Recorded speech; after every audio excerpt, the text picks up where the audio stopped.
మీ first cinema నటన ఎలా మొదలైంది? నా ఫస్ట్ మూవీ కోరుకున్న ప్రియుడు మార్కెట్లోకి వచ్చేంత వరకు నేను చచ్చిపోయాననే ఒక టాకు.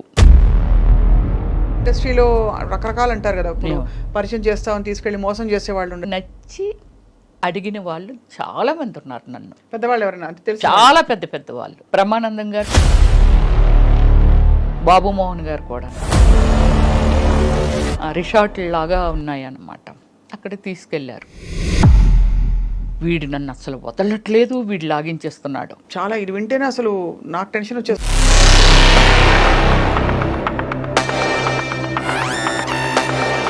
మొహమాటం లేకుండా, ఇబ్బంది పడకుండా ఆ బట్టలు వేసుకున్నప్పుడు, క్యారెక్టర్స్ చేసినప్పుడు ఎప్పుడు అనిపించలేదా?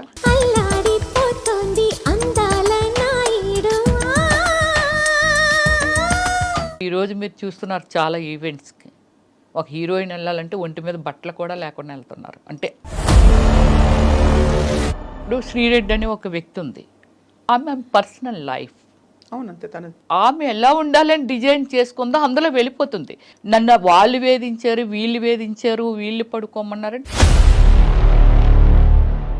సినిమా ఫీల్డ్లో అంటే not only field, any place pressure ఉంటుంది, సెక్సువల్ ప్రెజర్.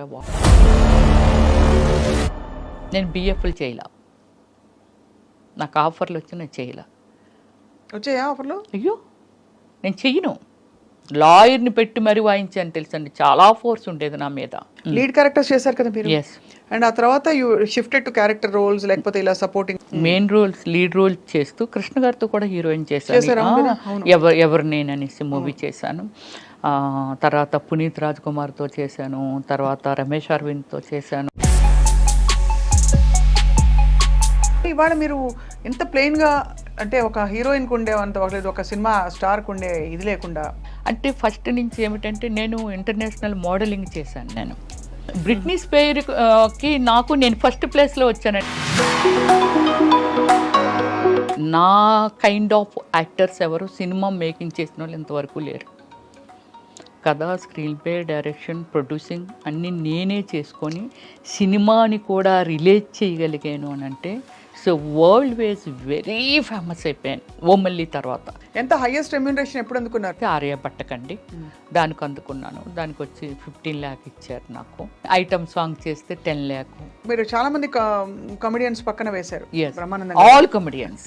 బట్ ఎక్కడో ఒక చోట చదివాను, మీకు చిన్నప్పుడే పెళ్ళయ్యి తర్వాత మీరు విడిపోయారు. ఇప్పుడు అతని వల్ల తప్పలేదు, నేను ఎందుకు సఫర్ చేయాలి? నాకు నాకు భయము, ఎంత భయం అంటే లవ్ అంటారు, డేట్ అంటారు, వెనకాల పడతారు. కానీ మీ మేనమావ గారా? అయ్యన్న పాత్రుడు మేనమావ గారు నా ఓన్ బ్రదరే ఉన్నారు టీడీపీలో. మరి మీరు వైసీపీలోకి రావడం ఏంటి?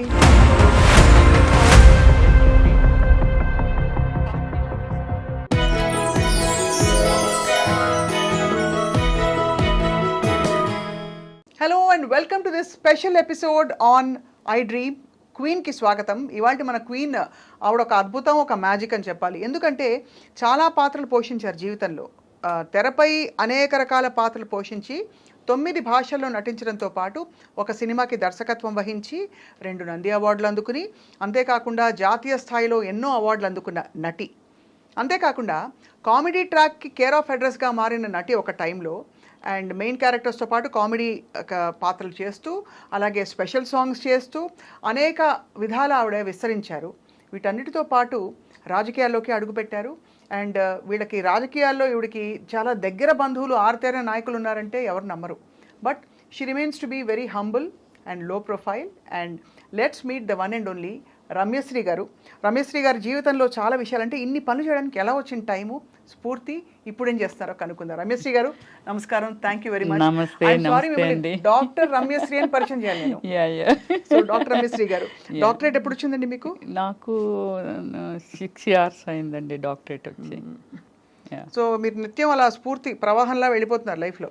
అంటే నాకు ఏం లేదు స్వప్న గారు, చిన్నప్పుడే అంటే కొంచెం మెచ్యూరిటీ వచ్చిన తర్వాత కొంచెం సర్వీస్ అంటే ఎవరైనా బెగ్గర్స్ కానీ, అంటే మన చిన్నప్పుడు మేము చూసిన అంటే విలేజ్ బ్యాక్గ్రౌండ్లో పెరిగాను నేను. అమ్మమ్మ వాళ్ళ ఇంట్లో పెరిగాను. నా ఫ్యామిలీ అంతా విశాఖపట్నం, కానీ నేను మాత్రం నా గ్రాండ్ మా ఇంట్లో పెరిగాను అనమాట.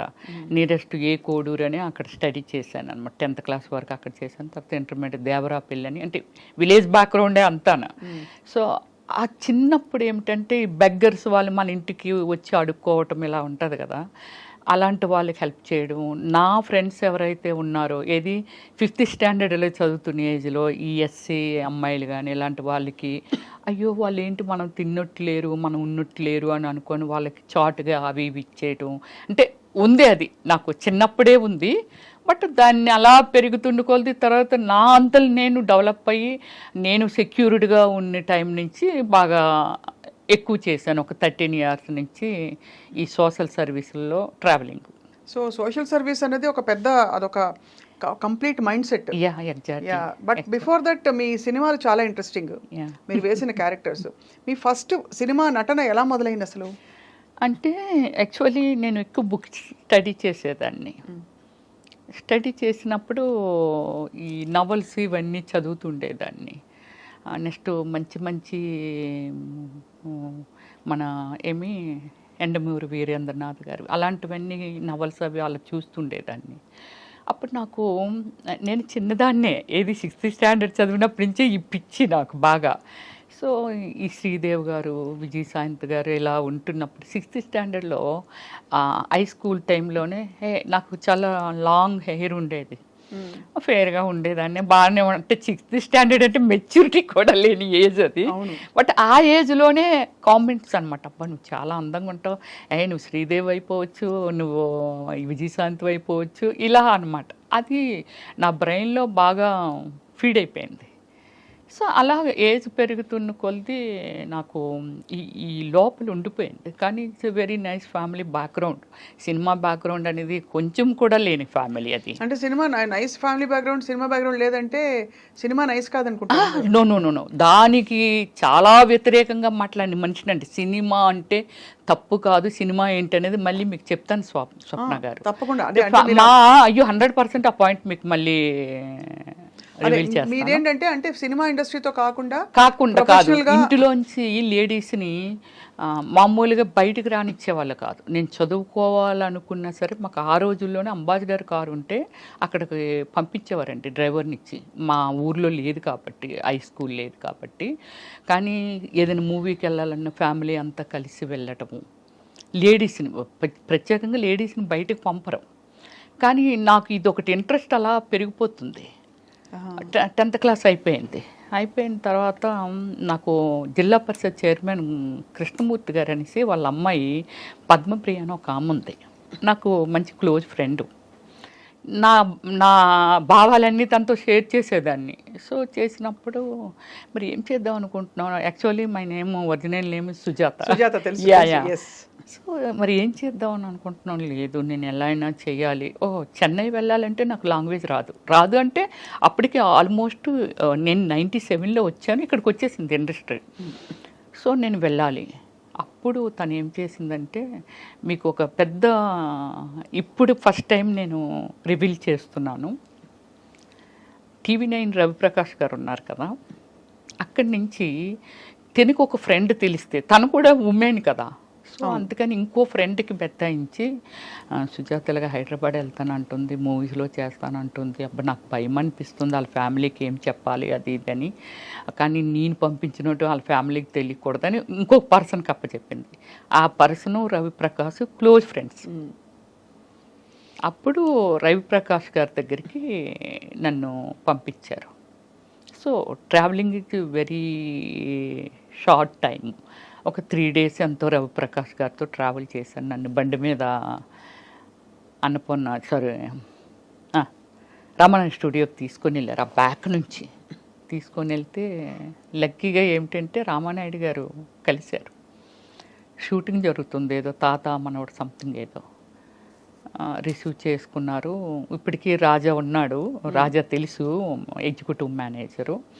సో రాజా లోపలికి ఆయన దగ్గరికి తీసుకెళ్తే, ఏమైనా డ్రామాలు అవి చేసావని అడిగారు రామానాయుడు గారు. అన్నిటికీ నాది ఏంటంటే వాయిస్ లేదు, ఇదే అన్నిట్లకి ఇదే. నీకు మాటలు వచ్చా అని అడిగారు, అన్నీ అడిగారు. ఫోటోలు ఉన్నాయి, కొన్ని ఫొటోస్ ఉన్నాయా, లేదు. ఎక్కడి నుంచి వచ్చావు? వైజాగ్ నుంచి. మీ పేరెంట్స్ ఏం చేస్తారు అని అడిగారు. సార్ మా అన్ని గోల్డ్ బిజినెస్లు అవి సార్, డాడీ కూడా పొలిటికల్ ఫార్మరు, ఇవన్నీ చెప్పాను. మంచి కుటుంబం నుంచి వచ్చావమ్మా, వెళ్ళిపో, నీకేం తెలియదు, ఫోటో లేవు, ఎక్కడ చెయ్యలేదు, డాన్స్ రాదంటున్నావు, ఏది రాదంటున్నావు కదా, వెళ్ళిపో అని. లేదు సార్ నేను వెళ్ళను సార్, వచ్చాను సార్. అప్పుడు ముప్పలేని శివ గారు తాజ్మహల్ సినిమా పెద్ద హిట్ ఇచ్చారు. ఆయన మన జర్నలిస్ట్ కాలనీలో వేరే మూవీ కాకినాడ ప్రొడ్యూసర్తో మూవీ స్టార్ట్ చేస్తున్నారు.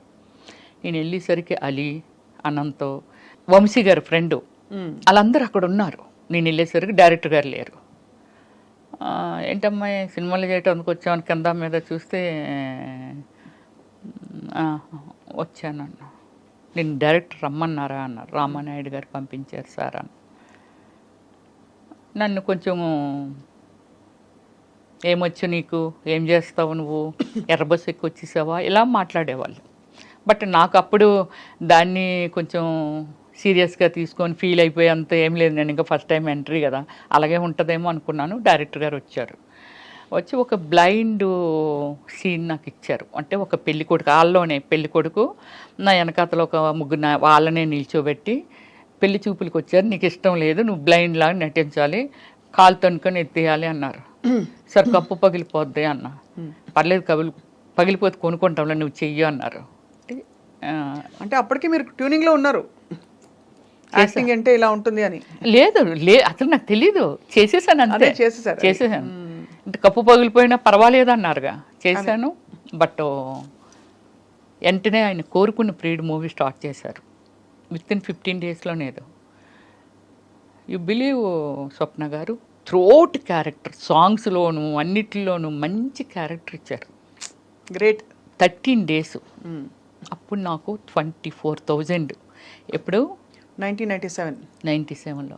ఎక్కువే. నీకు అంత రెమ్యునరేషన్ ఇచ్చారని. కానీ ఎక్కడ ఫస్ట్ టైం చేస్తున్నానని ఫీలింగ్, నాకేం కెమెరా ఉంది, అది ఉంది, ఏం లేదు స్వప్న గారు. అలా చేసుకుంటూ వెళ్ళిపోతున్నాను. మీతో కూడా ఎవరు వచ్చారు రమేశ్రీ గారు? ఎవరు రాలా. మీరు ఒక్కరే? ఎలా ఒక్కదాన్ని వచ్చాను. మాది గోల్డ్ షాప్స్ కదా, మా షాప్లో అప్పారావు అని శ్రీకాకుళం అబ్బాయి వర్క్ చేసేవాడు. వాళ్ళ సిస్టర్ ఇక్కడ ఉంది, ఏది మన చందానగర్లో. అక్కడికి వచ్చిన తర్వాత చూడండి, రవి తీసుకెళ్ళారు కదా, తీసుకెళ్ళి కొన్ని రోజులు మాట్లాడి అన్నీ చేసిన తర్వాత, అక్కడ మాట్లాడిన తర్వాత అబ్బాయి మా ఇంటికి, అంటే వీళ్ళు హైదరాబాద్ నుంచి శ్రీకాకుళం వచ్చి మా గోల్డ్ షాప్ గోల్డ్ కొనుక్కున్నందుకు వచ్చి మా ఇంటికి వచ్చారు. వాళ్ళ ట్రైన్ లేట్ నైట్. సరే భోంచేసి వెళ్ళిపోతారు, రమ్మనమ్మ అని చెప్పి భోజనానికి పిలిచారు. అప్పుడు వాళ్ళ దగ్గర నేను నెంబర్ కొట్టేశాను. ఏంటి? ల్యాండ్లైన్. సెల్లెలు లేవుగా అప్పుడు. అవును, అంతే కదా. ల్యాండ్లైన్ ఇచ్చారు. ఆ తర్వాత అన్నారు వాళ్ళ ఇంట్లో ఉండొచ్చు, నెంబర్ మారిపోవచ్చు, ఎంత డేట్తో వచ్చేసేవారు. రవి గారి దగ్గర నుంచి మళ్ళీ అక్కడికి వెళ్ళిపోయాను. ఆ నెంబర్ ఉందిగా, నెంబర్ కొడితే ఇక్కడమ్మ చందానగర్లో ఉన్నాం మేము, అయ్యో మీరు హైదరాబాద్ వచ్చారా ఏంటమ్మా, రా మా ఇంటికి రండి అని అది ఇదంటే అదే టైం అనుకొని వెళ్ళి వాళ్ళ ఇంట్లో మేబీ 15 days ఉన్నాను. ఈ మూవీ స్టార్ట్ అవుతుంది, నేను వెళ్ళడం అరోరా కాలనీ రోడ్ నెంబర్ 2లో అక్కడ హౌస్ తీసుకున్నాను. అదే నా ఫాదర్ 100%. ఇంట్లో వాళ్ళకి ఏం చెప్పారు? వచ్చి నన్ను తీసుకెళ్ళిపోవటానికి తర్వాత వాళ్ళు చెప్పారు. మరి నేను చెప్పాలిగా, అసలు నిజం చెప్పాలిగా, 15 days ఉన్నానుగా వాళ్ళ ఇంట్లో. అసలు విషయం చెప్పాను, ఇలాగిలాగా అంటే, అమ్మ అదేంటమ్మా అంత పని చేసావు, మంచి ఫ్యామిలీ, అలా చెప్పకుండా రావచ్చా. వాళ్ళు చెప్పింది నాకు అసలు లోపలికి వెళ్ళట్లేదు, నాకు ఇదొక్కటే కనిపిస్తుంది. సో అది నెక్స్ట్ నేను మంచి స్పోర్ట్స్ ఉమెన్ని, కబడ్డీ, ఖోఖో, రన్నింగు, మంచి ప్రైజెస్ కూడా వచ్చాయి. బందర్ వరకు వచ్చాను నేను. ఇక్కడికి రాలేదు, కానీ మళ్ళీ చెన్నై వెళ్ళాను, ఇట్రాలా. సో అలాగే ఏమిటంటే వాళ్ళ ఇంటి దగ్గర నుంచి మా పేరెంట్స్కి వాళ్ళు ఫోన్ చేశారు. చేస్తే మా ఫాదరు బ్రదర్ వచ్చి చాలా సీరియస్ అయ్యారు. ఏం చేశారు, మీకు చెప్పకుండానే వచ్చేసాను, మీరు తీసుకెళ్ళా మరలా వచ్చేస్తాను. ఇదే నా ఆన్సర్, ఇదే ఉంది వాళ్ళ దగ్గర. వాళ్ళు ఏం చెప్పినా ఏం చేసినా. అప్పటికి మీరు మేజరే కదా? అప్పుడెక్కడ మేచినప్పుడే 16 నా ఏజ్ అప్పటికి. 16 16 కాకపోతే బాగా బొద్దుగా ఉండేదాన్ని, అప్పట్లో హీరోయిన్లు అందరూ కొంచెం మెయిన్ క్యారెక్టర్స్ వాళ్ళు కూడా యంగ్ గా ఉండేవారు. లావుగా ఉండేదాన్ని. సో అప్పుడు డాడీ వాళ్ళు చెప్పినా ఏం చేసినా నేనైతే రాను అంటే, అనకూడదు ఆ వాడు.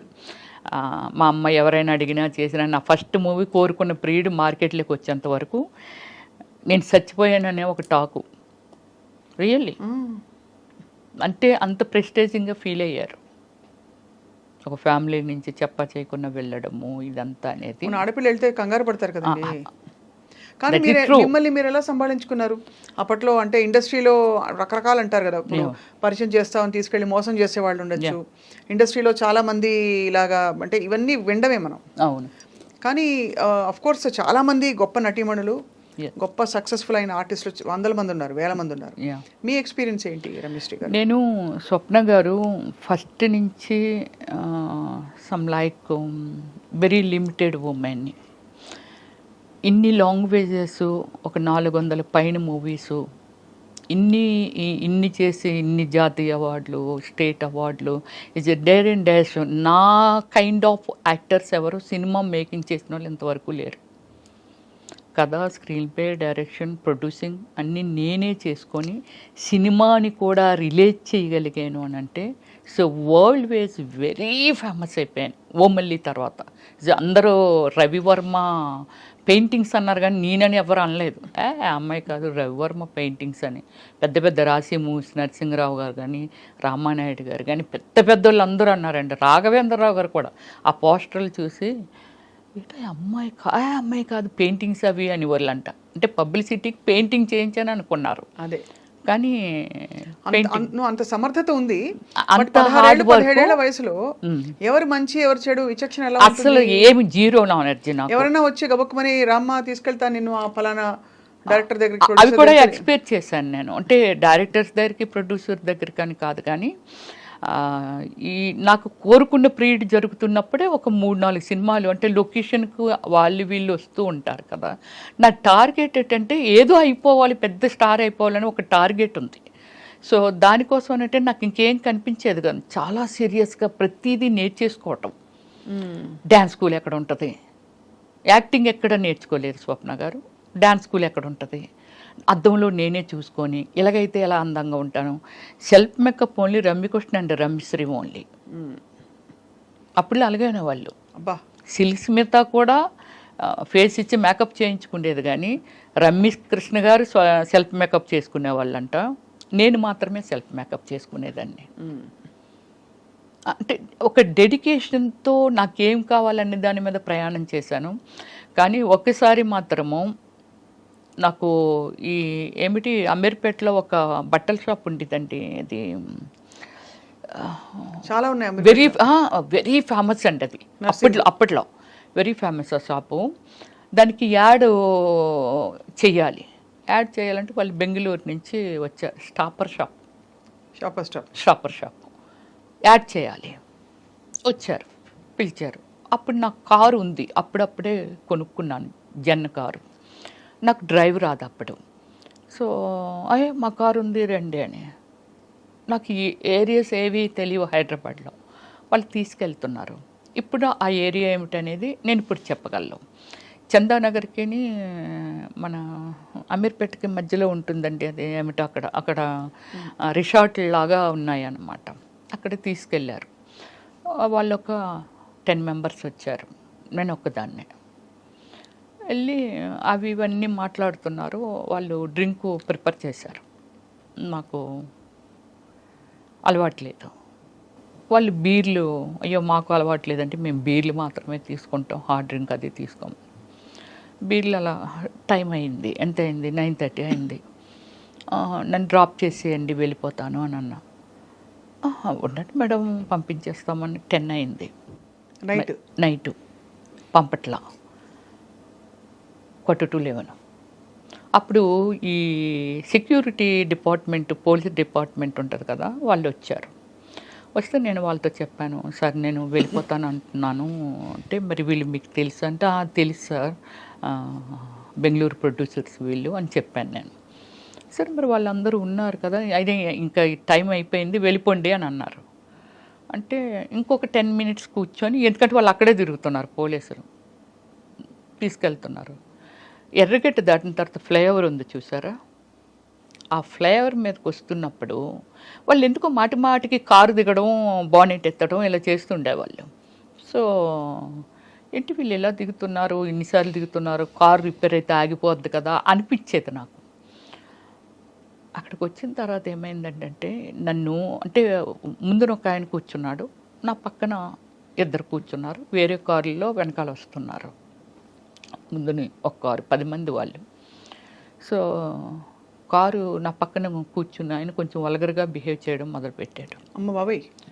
వెనకన కూర్చొని నేను ఎప్పుడు అబ్జర్వ్ చేశానంటే, బానెట్ ఎత్తి కారులో ఏదో వాటర్ పోస్తున్నట్టు పోసి పక్క కొంపేశాడు ఆ నీళ్ళు. రమ్య గారు, నాకు పేరు రామానాయుడు గారే పెట్టారు. రమ్యకృష్ణ, రవలి, రంభ వీళ్ళందరూ సక్సెస్ఫుల్ ఉమెన్స్ ఫిల్మ్ ఫీల్డ్లో. అందుకని 6 letter వచ్చేలాగా రమ్య అంటే మరి బోడుగా ఉంది. రమ్యకృష్ణ కూడా రమ్య అని అంటాము మేమందరమేని. ఏదైనా తోక తగిలిస్తే బాగుంటుందేమో అని చూచుకొని చెప్పి శ్రీ పెట్టారు పక్కన రామానాయుడు గారు నాకు అప్పుడు. సో వెళ్ళి వీడు చాలా వల్గర్గా బిహేవ్ చేస్తున్నాడు, చాలా చాలా చాలా ఓవర్ అయిపోతుంది అది. అప్పుడు నేనేం చేశానంటే, నా సైడ్ డోర్ ఉంటుంది కదా, ఆ డోరు ఇలాగ ఓపెన్ చేసేటప్పటికి ఓపెన్ అయిపోతే ఈ కాలు ఇలాగ అడ్డు పెట్టి కిందకు దూకిటందుకే. మీరా? నేనే. వీడు నన్ను అసలు వదలట్లేదు, వీడు లాగించేస్తున్నాడు. ఈ కాలు అలాగే వెళ్తుందండి, కాలు చాలా వరకు అరిగిపోద్దా అని అనుకున్నాను. ఆ రోజు లక్కీగా ఏంటంటే షూ వేసుకున్నానంటే నేను, ఇలా తోసుకెళ్తుంది కాలు. ఎదురుగా సెకండ్ షో మూవీ వదిలితే ఫాదరు ఆ అబ్బాయి, అంటే చాలామంది వెళ్తున్నారు వస్తున్నారేమో, ఈ రూట్ గుండా వస్తూ ఉంటే అప్పుడు నా కాలు డోర్ ఓపెన్ అయ్యి కదా ఉంది, ఇటువైపు వస్తున్నారు వాళ్ళు, డోర్ ఓపెన్ అయ్యి ఉంది. ఎప్పుడైతే ఓపెన్ అయ్యి ఉండి నా కాలు ఉందో, ఆ పెద్ద ఆయన ఉన్నారు కదా, అమ్మ ఇది ఏదో ఏంటి ఆ కాలు డోర్ ఏదో డోర్ ఓపెన్ అయిపోయింది, కాపాడండి అంటున్నాను నేను. అండ్ మీ పక్కన వాడు ఇబ్బంది పెడుతున్నాడు, ఇబ్బంది పెడుతున్నాడు. అంటే వీళ్ళు ఏం చేశారంటే, నా ముందు వెళ్ళిన కారు కొంచెం ముందుకెళ్ళిన తర్వాత యూటర్న్ తీసుకుంటే వాళ్ళు కథలు చెప్తున్నారు, ఏమండి ఇప్పుడు మీ ఇంటికి వెళ్ళట్లేదు, మా ఫ్రెండ్ ఒకడు ప్రాబ్లం పడ్డాడు, వాడి దగ్గరికి వెళ్ళి తర్వాత మీ ఇంటి దగ్గర దిగబెడతామండి అని ఇవన్నీ చెప్తున్నారు. మీకు తెలిసిపోతుంది? నాకు అర్థమైపోతుంది వాళ్ళు మాట్లాడుతున్న మాటలు. కారు అంటాడు, నీళ్ళేం పక్క నుంచి బానెట్ ఎత్తే గ్యాప్ ఉంటుంది కదండి, ఆ గ్యాప్లోంచి కనబడుతుంది, పక్కనే వేసేసాడు, బానెట్లో వేసాను, హీట్ ఎక్కిపోయింది అంటాడు, ఏదో చెప్పేస్తున్నారు. నాకు భయమేసి అలా చేస్తే, మీరు నమ్మరండి, గాడ్ లాగే ఆ అబ్బాయి ఆయన వాళ్ళ వెనకాతలు ఇంకోళ్ళు ఎవరో వస్తున్నారు. వీళ్ళు ఎప్పుడైతే కారు ముందుకు వచ్చి ఇలాగ ఆపారో, వెనకాల వచ్చిన వాళ్ళు కూడా పక్కన ఇలాగ ఆపారు. కారు స్పీడ్గా వచ్చి ఆపితే, ముందు అమ్మాయిని దింపండి అని అంటే, ఎవరమ్మా వాళ్ళు అన్నారు. సరే ఇలాగ నాకు ఒక యాడ్ ఇప్పిస్తామని చెప్పి నన్ను తీసుకొచ్చారండి. చాలా రోజులు నాతో ఫోన్లో మాట్లాడారు ఆ పెద్ద ఆయన. సో ఇది అప్పుడు నన్ను కిందకి దించి మొత్తం బాడీ ఎంత ఉడికిపోయి, బాడీ అంతా స్వెట్టింగ్ వచ్చేస్తుంది అనమాట. అప్పుడు ఆయన దగ్గరుండి బండి మీద, అబ్బాయినేమో నువ్వు ఇలాగ వెళ్ళిపో అమ్మ, నేను దగ్గర పెట్టి వచ్చేస్తాను ఆమెని అని చెప్పి నన్ను మా ఇంటి వరకు అరోరా కాలనీలో ఉండేదాన్ని నేను. చిన్నవారు అప్పుడు చాలా మీరు? ఏది చిన్నదాన్ని అన్నారు. అందము చందము లేని రోడ్డు అంటూ పోయిన పిల్లలు ఎవరిని వదలట్లేదమ్మా, ఇంత అందం ఉంది, ఇంత ఉంది, ఎవడు ఏది చెప్తాలని నమ్మేసి వచ్చేస్తావా, దేవుడు పంపినట్టుగా మేమేదో వస్తున్నాం కాబట్టి సరిపోయింది, లేకపోతే నీ లైఫ్ ఏంటమ్మా, తప్పు కదా, అలాగే ఎవరైనా రమ్మంటే అలాగే వెళ్ళిపోవచ్చు. That is first and last. అంతే మీకు అలాంటి ఎక్స్పీరియన్స్? అంతే. చాలా ఇది వింటేనే అసలు నాకు టెన్షన్ వచ్చేస్తుంది. మీరు నమ్మరు, ఆ రోడ్డు మీద నిలబడలేకపోయాను, కిందకు వచ్చి చాలా దూరం నుంచి షూ మొత్తం అంతా అడుగునంత కచ్చగా అయిపోయింది. అదే అంటే మీరు తప్పించుకోవడానికి ప్రయత్నించారు, వాళ్ళు ఏదో చేద్దామని ట్రై చేశారు. సో ఇది సినిమా అయిన తర్వాతే కోరుకుంటూ పీరియడ్ అయిపోయింది. తర్వాత ఆషాఢం పెళ్లి కొడుకు చేశాను, తర్వాత ఏవో ఇంకొక 2-3 సినిమాలు చేశాను. అలా మీకు పెరుగుతూ మీకు క్యారెక్టర్స్ ఏం వస్తున్నాయని లీడ్ క్యారెక్టర్స్ చేశారు కదా మీరు. అండ్ ఆ తర్వాత you shifted to character roles, లేకపోతే ఇలా సపోర్టింగ్ రోల్స్? నేను స్టార్టింగ్ నుంచి మిక్స్డ్ ఇవి చేశాను. మెయిన్ రోల్స్ లీడ్ రోల్ చేస్తూ కృష్ణ గారితో కూడా హీరోయిన్ చేశాను. ఎవరు నేను అనేసి మూవీ చేశాను.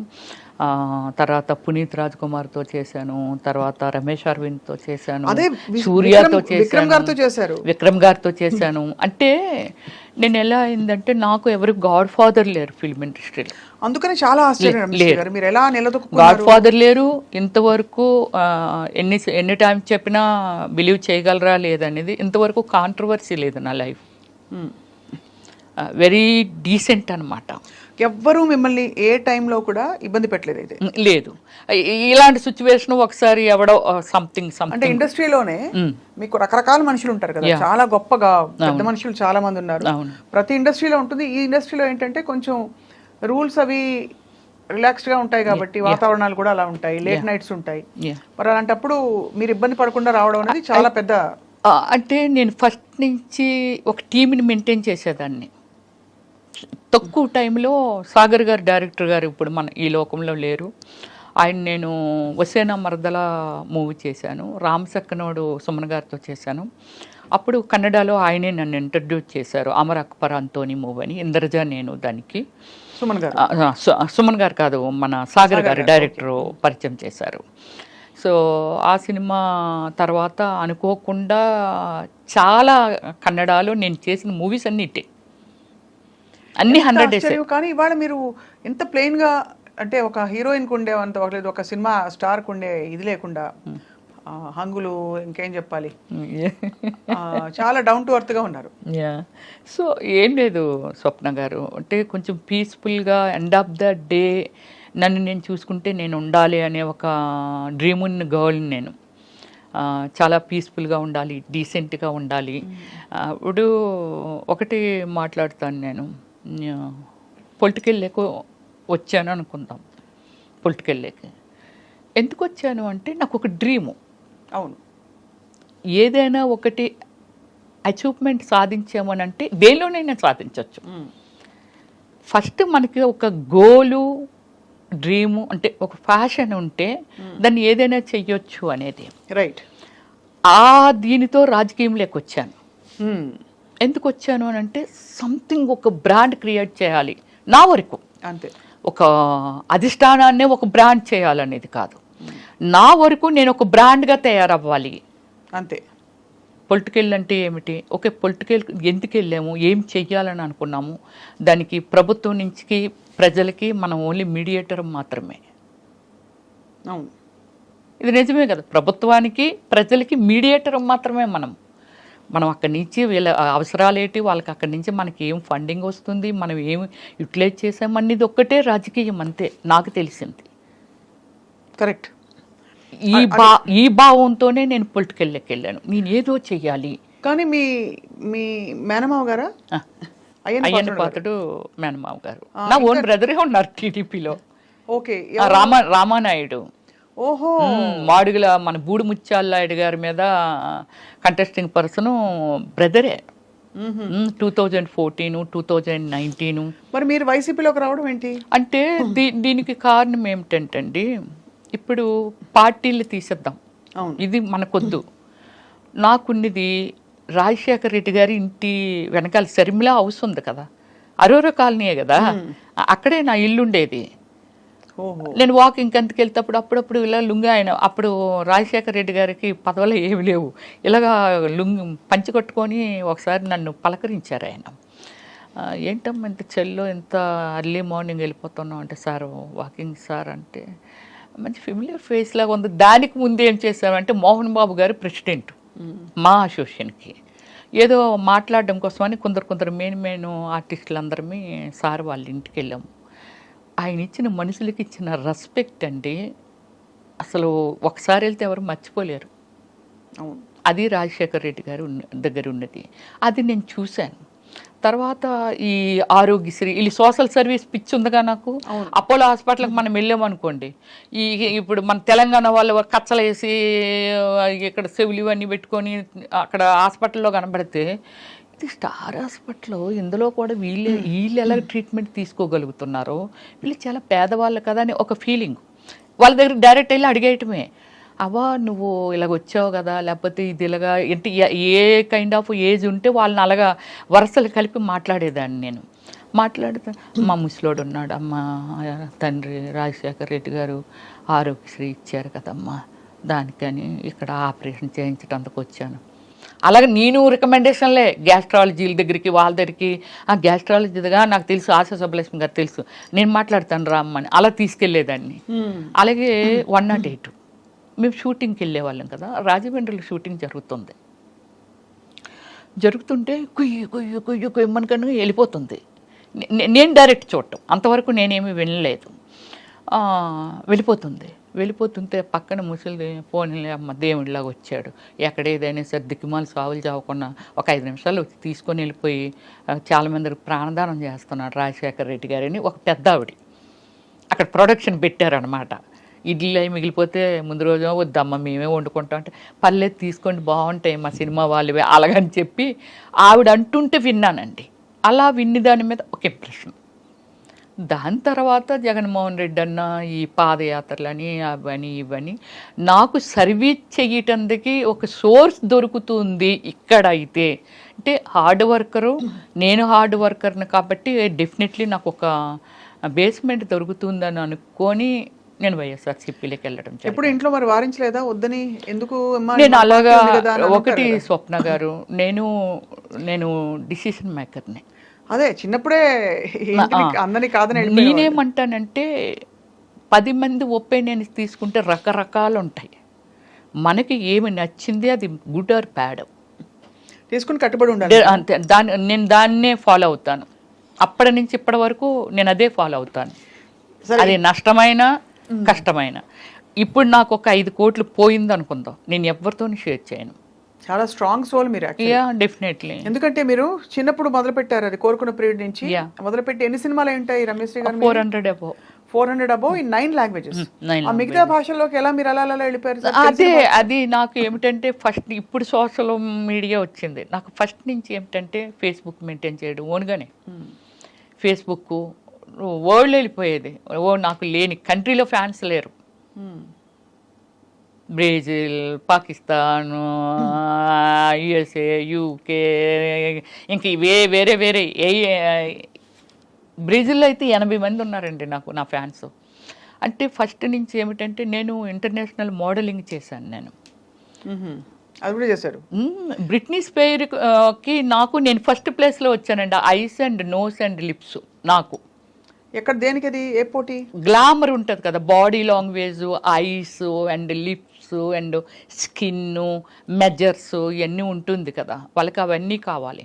దానిలో నేను ఫస్ట్ ప్లేస్లో వచ్చాను. నేను ఏ సంవత్సరం అండి? 2004 అండి. సో ఊరికే పాటలు రాశారు మీరు? ఇంకోటి వినాలి, ఫోక్ బుక్లో వచ్చాను, కవర్ పేజ్లో. ఓహో, ఇంకా ఉంది, నా ఫోన్లో ఉందండి. అంటే ఎంత అచీవ్మెంట్ ఉంది, కానీ నేను ఏమిటంటే దాన్ని పబ్లిక్ అని కాదు. నేను అప్పుడులో మనకి ఏముండేది, పేపర్స్, ప్రెస్, అంతే కదా. ఎంతోమంది అన్నీ కవర్ పేజీలే, బ్యాక్ కవర్ పేజీ ఇటు పక్క. ఒకవేళ బ్యాక్ కవర్ పేజ్ చిరంజీవి గారు ఉన్నారు అనుకో, ఫ్రంట్ కవర్ పేజీ రమేశ్వరి. బ్లాఫ్లో నేను ఉన్నాను అనుకో, పవన్ కళ్యాణ్ ఫ్రంట్ పేజీ. ఇలాగ అన్ని మెయిన్ ఇవే. ఇవి ఉన్నాయా మీ దగ్గర? ఇంకా కాపీ ఉన్నాయా? తప్పకుండా. మీరు ఒక్కసారి చేస్తామంటే స్క్రీన్ మీద అలా వెళ్ళొచ్చండి.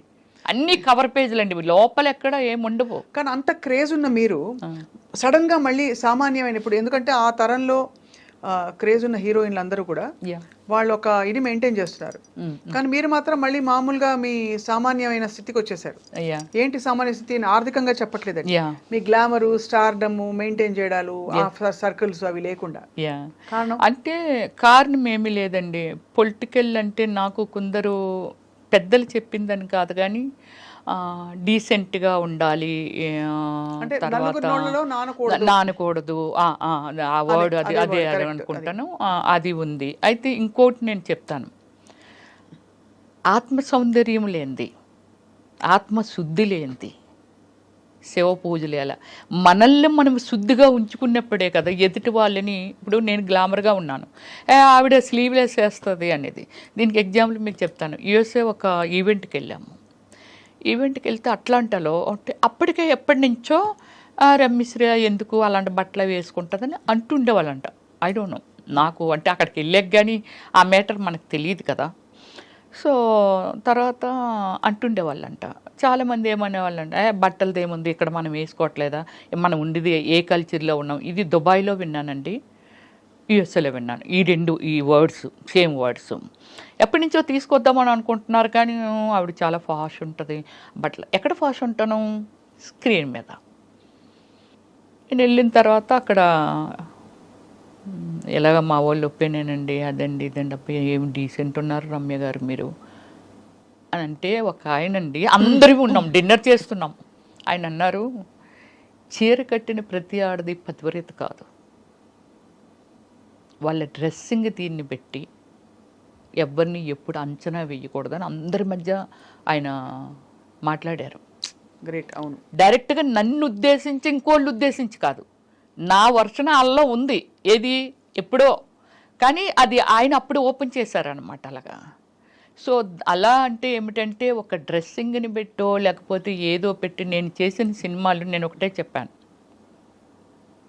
నేను బిఎఫ్లు చేయలే, నాకు ఆఫర్లు వచ్చి నేను చేయలే. వచ్చాయా ఆఫర్లు? అయ్యో నేను చెయ్యను, లాయర్ని పెట్టి మరీ వాయించాను తెలుసండి, చాలా ఫోర్స్ ఉండేది నా మీద. ఎవరు ఫోర్స్ చేసేవారు? షూట్ చేసేవాళ్ళు ఎవరైతే దానికి స్పాన్సర్స్ ఉంటారో, ఇదంతా ఉంటుంది కదండి. అంటే చాలా లాంగ్వేజెస్లో చేశాను కదా, బాగా స్ప్రెడ్ అయ్యి వరల్డ్ వైజ్ స్ప్రెడ్ అయ్యాను నేను.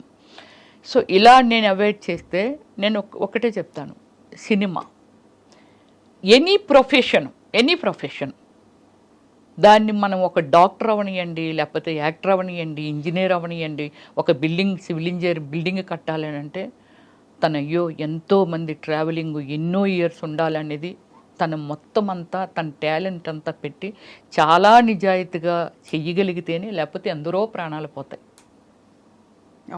ఇలాగేమిటంటే నా ప్రొఫెషన్లో నేను వచ్చానండి. ఒక డైరెక్టర్ డ్రీమ్లో దిస్ ఈజ్ ఒక కాన్సెప్ట్ ఈజ్ వన్ ఫ్యామిలీ. ఒకరు ప్యాంట్ వేస్తారు, ఒకరు చీర కడతారు, ఒకరు షార్ట్లు వేస్తారు, డిఫరెంట్ కాన్సెప్ట్ ఈజ్ స్టోరీ. అలా మీరు వేసిన క్యారెక్టర్స్కి చాలా చోట్ల మీరు కొన్ని ఎక్స్పోజ్ చేసే బట్టలు వేసుకున్నాను. అప్పుడు అదే అంటున్నాను, నాకు డైరెక్టర్ అనే ఆయన కాన్సెప్ట్ అండి. చిరంజీవి గారైనా సరే కొన్ని సినిమాల్లో గోచి పెట్టుకొని పరిగెట్టారుగా అవసరమైతే. అంటే అడవ మనిషిలో చిన్న కట్టుకొని పరిగెట్టారు. ఎనీవన్ దాన్ని నమ్ముకొని, కళామ తల్లిని నమ్ముకొని వచ్చాము కాబట్టి, బట్ వాళ్ళకి ఏం కావాలని ఇన్పుట్ మనం ఇవ్వాలా వద్దా అంటే ఖచ్చితంగా. బట్ మీరు ఎక్కడ ఫీల్ అయ్యారు అంటే, ఫీల్ కాకుండా, మొహమాటం లేకుండా, ఇబ్బంది పడకుండా ఆ బట్టలు వేసుకున్నప్పుడు, క్యారెక్టర్స్ చేసినప్పుడు ఎప్పుడు అనిపించలేదా? నాకు అనిపించలేదండి, అస్సలు అనిపించలేదు. దేన్నైతే నమ్ముకొని వచ్చాను. ఈరోజు పుయిద రమేశ్రీ అంటే, మా అమ్మ నాన్న కడుపుని పుట్టి నేను అక్కడే ఎవరినో పెళ్లి చేసుకొని ఎక్కడో ఉండుంటే అంతే కదా. ఎవరికి తెలుస్తుంది రమ్యశ్రీ ఎవరు అనేది, ఎవరికి తెలుస్తుంది? ఖచ్చితంగా. అంటే నేమ్ ఫేమ్ కోసం, బట్ అయినా కూడా ఒక పెంపకం, ఒక వాతావరణంలో పెరిగినప్పుడు, మీరు అన్నట్టు సినిమా ఇండస్ట్రీ లేకపోతే నేను రాను, తప్పకుండా ఇబ్బంది పడతారు. ఇబ్బంది అయినా సరే ఇష్టంగా చేశాను. ఎంతో మంది డైరెక్టర్స్ అన్నారండి, అసలు యాక్టింగ్లో కూడా కోఆపరేషన్ చెయ్యరు. రమ్య గారు ఒక క్యారెక్టర్ మీకు ఎక్స్ప్లెయిన్ చేస్తే, అది సిల్క్ స్మిత్ అని మిమ్మల్ని చూసామండి. ఆ క్యారెక్టర్ని ఎలా మోడ్ చేసేసుకోవాలి, ఎలాంటి డ్రెస్సింగ్ వేసుకోవాలి, ఎలాంటి మేకప్ వేసుకోవాలి. మేకప్ సిల్క్ స్మిత్ అది ఓన్ కాదు, కానీ everything is my self only. Costume design నేనే, కలర్ కాంబినేషను నేనే, అన్నీ మొత్తం డిజైన్ చేసేసుకునేదాన్ని. ఈరోజు సీన్ ఏమిటి, ఎవరెవరు ఆర్టిస్టులు, బ్యాక్గ్రౌండ్ ఏముంటుంది, ఆ బ్యాక్గ్రౌండ్లో నేను ఈ కలర్ చీర కడితే నాకు ఆ కలర్ చీర పంపించేయండి. అలాగే కాస్ట్యూమ్ డిజైన్లు కూడా నేను సినిమాకి కాస్ట్యూమ్ అంతా నా పర్సనల్, అంటే నేనే డిజైన్ చేసుకున్నాను నేను. అలాగే ఆల్ మూవీస్కి నా పర్సనల్ డిజైనింగ్ అండి. సో ఎక్కువ ఇలాంటి కాస్ట్యూమ్స్ వేసిన క్యారెక్టర్స్ మీరేంటి డాన్స్ సీక్వెన్సెస్ చేశారు, చాలా ఐటమ్ సాంగ్స్ కూడా చాలా చేశారు. ఏమైనా గుర్తున్నాయా మీకు? మీరు పాపులర్గా హిట్ అయిన సాంగ్స్? పాపులర్గా హిట్ అయినవి అంటే, నేను సూర్యతోని శ్రీ అనే ఒక మూవీ చేశాను తమిళ్లోని. సూర్యాది ఇప్పుడు నా ఏమి సినిమా అంటే సూర్యాది కాదు, విక్రమ్తో కూడా వన్ సాంగ్ చేశాను, యూత్ యూత్ చేశాను, రోజుకో రోజా చేశాను. ఎలా ఉండేవారు తర్వాత వాళ్ళందరూ మీతో? నాతో విక్రమ్ చాలా బాగుండేవాడు. చాలా అంటే లిమిటెడ్ పర్సన్ అనమాట. హాయ్ అంటే హాయ్, ఎర్లీ మార్నింగ్ రాగానే విచ్చేయడం సూర్య. కానీ విక్రమ్ అది కాదు. కామెంట్ చేయడము, జోకులు వేయటము, ఇవన్నీ చాలా ఫ్రెండ్లీగా ఉండే. ఎప్పుడైనా లంచ్కో దేనికో పిలవచ్చు కదరా మీ ఏదో చేపలు అంటే, నేను కుకింగ్ ఫేవర్ని అనమాట. అది వదలలేదు. వదలను. మటన్, గోంగూర కానీ, ఫిష్ పులుసు కానీ వెరీ ఫేమస్. ఎప్పుడో మీరు రావాలి ఇంటికి. నేను వెజిటేరియన్ అండి. అయ్యో సారీ. కానీ కాబట్టి మీరు బంగాళదుంపల వేపుడు చక్కగా వెజిటేరియన్ కూడా చాలా అద్భుతంగా చేస్తాను. పప్పు ఫ్లేవర్ అయితే అసలు ఎంత అద్భుతంగా ఉంటుందంటే, తింటుంటే ఆ స్మెల్ చాలండి. అంటే పప్పు టమోటా కానీ ఎనీ లీవ్స్ యాడ్ చేసి కానీ చాలా బాగా చేస్తాను. గోంగూర పచ్చడి, పచ్చి పచ్చడి, ఇలాంటివన్నీ. కంప్లీట్ గా జీవితాన్ని ఎలా స్ట్రా వేసి పీల్చేయాలో అన్ని మీరు అంతేగా. కానీ చాలా మంది చెప్తారు, స్వప్న గారు మీరు స్క్రీన్ మీద చూసిన రమ్య గారికి ఇన్సైడ్ మీరు అంటే అవుట్ సైడ్ మీ అంటే బయట చూసిన రమ్య గారికి అసలు సంబంధం కూడా ఉండదు. మీరు చాలా homely and exactly. Cinema time వరకే సినిమా వదిలిస్తే నాకు ఏ లైఫ్ తెలియదండి. పబ్ లైఫ్ తెలీదు, ఫ్రెండ్స్ సర్కిల్ లేరు, తాగడం అలాంటివి అలవాటు ఏమీ లేదండి. అంటే ఇవన్నీ టిపికల్ గా. సిల్క్ స్మిత గారిని కలిసారా మీరు?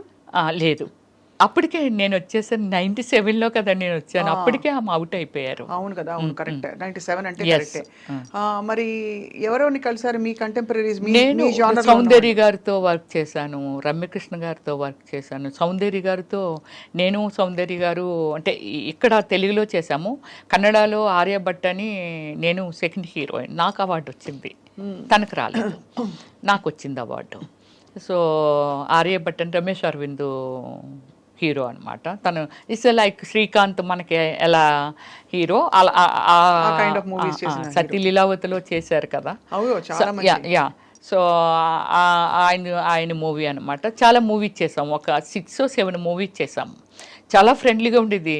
రమ్య నువ్వు అంటే మమ్మల్ని చైర్స్ చేసుకొని ఇంకా వేరే ఎక్కువ ఆర్టిస్టులు ఉంటారు కదా, మాట్లాడుకొని ఇదంతా చేస్తున్నప్పుడు నువ్వేమైనా దూదులు పెట్టుకుంటావు రమ్య, అందరూ సత్తాగా డిస్కస్ చేసి నవ్వినా సరే నువ్వు నవ్వు అలా ఉండిపోతావు ఏమిటి, ఎక్కడో చైర్ వేసుకుంటావేంటి రా, నన్ను రా అనేది, ఎక్కడో చైర్ వేసుకుంటావేంట్రా అనేసి అని. నేనేమి దూదులు పెట్టుకోను, కానీ మ్యాటర్ నాది కాదు కదా, సబ్జెక్ట్ నాది కాదు. అంటే నాతో మాట్లాడో లేకపోతే నా గురించి మాట్లాడితే వింటాను. ఎవరి గురించో మాట్లాడుతున్నారు కాబట్టి అది నాకు సంబంధం లేనిది కదా, అలా నాకు అలవాటు అయిపోయింది ఫస్ట్ నుంచి. నేను అంతే, ఎవరి మ్యాటర్లోకి నేను దూరను. ఎనీ పాసిబిలిటీ స్వప్న గారు చాలా వరకు అయ్యో పాపం అనే హార్ట్ ఉంది నా దగ్గర.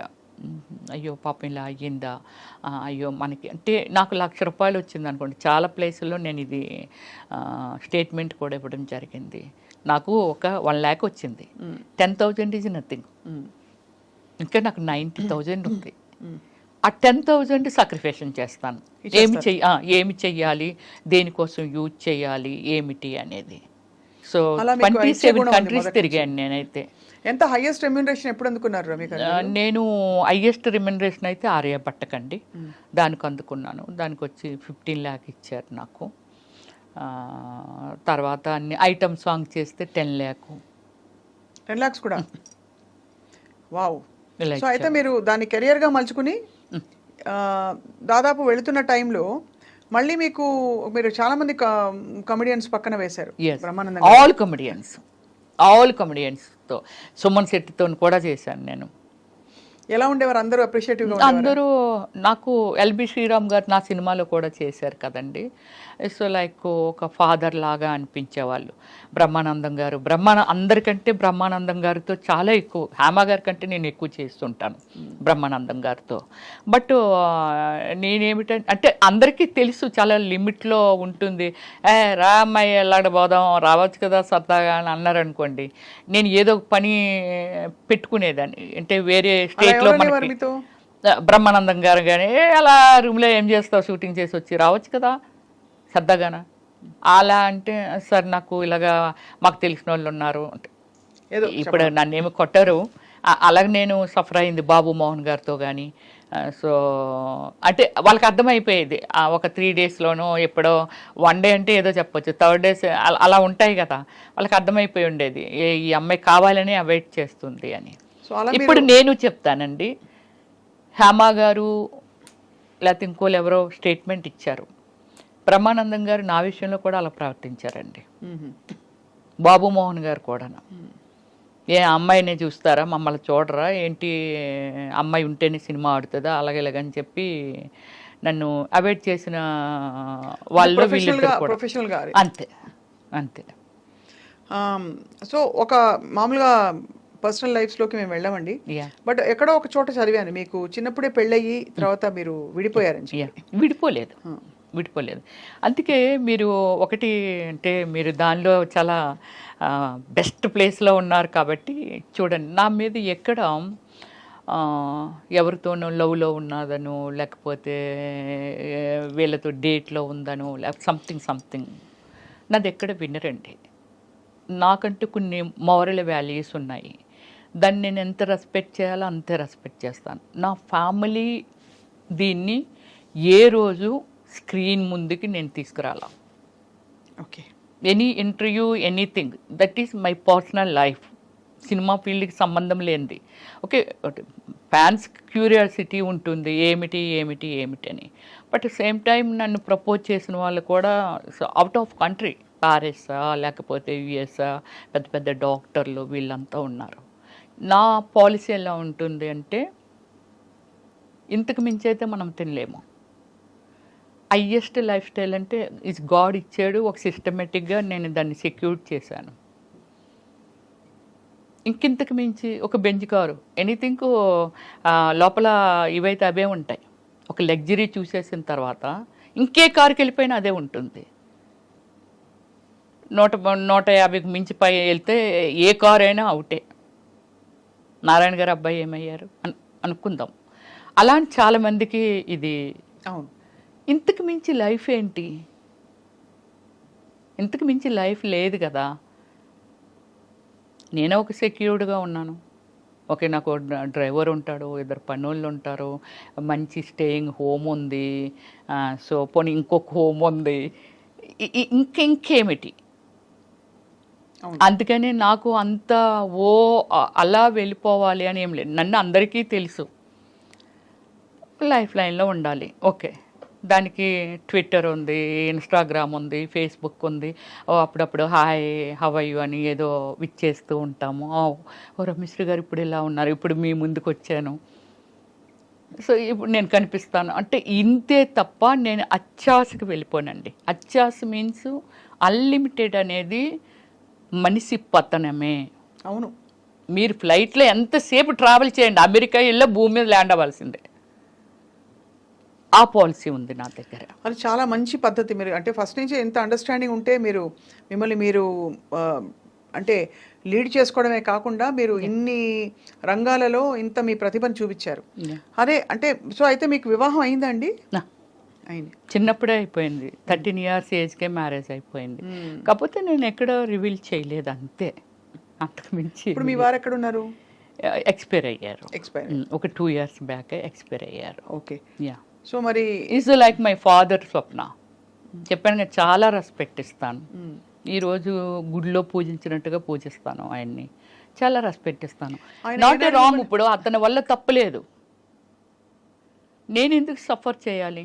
నాకు నాకు భయము, ఎంత భయం అంటే, లవ్ అంటారు, డేట్ అంటారు, వెనకాల పడతారు. సరే, మన బిజీలో మనం ఉంటాము, ఎంతోమందిని నేను ఫేస్ చేశాను. కృష్ణకుమార్ గారు 15 years గ్యాప్ అండి, ఆమెకి ఫీల్డ్ వదిలేసింది పూర్తిగా. బెంగళూరులో ఆమె పెద్ద ఎస్టేట్ ఉంటుంది, తెలుసు, నేను వెళ్ళానుగా. వెళ్ళారా? ఇంటర్వ్యూ చేశారా? అసలు లైక్ నా కూతురు వాడిని కేఆర్ విజయ్ గారు అంతే నన్ను పెంచుకుంటామనే వాళ్ళండి. ఆ ఎస్టేట్లో నాకు ఒక అత్త క్యారెక్టర్ చేయాలి, ఆమె అయితే బాగుంటుంది. అక్కడే కదా షూటింగ్ అంతానా, చేస్తే బాగుండు అని అనుకుంటా.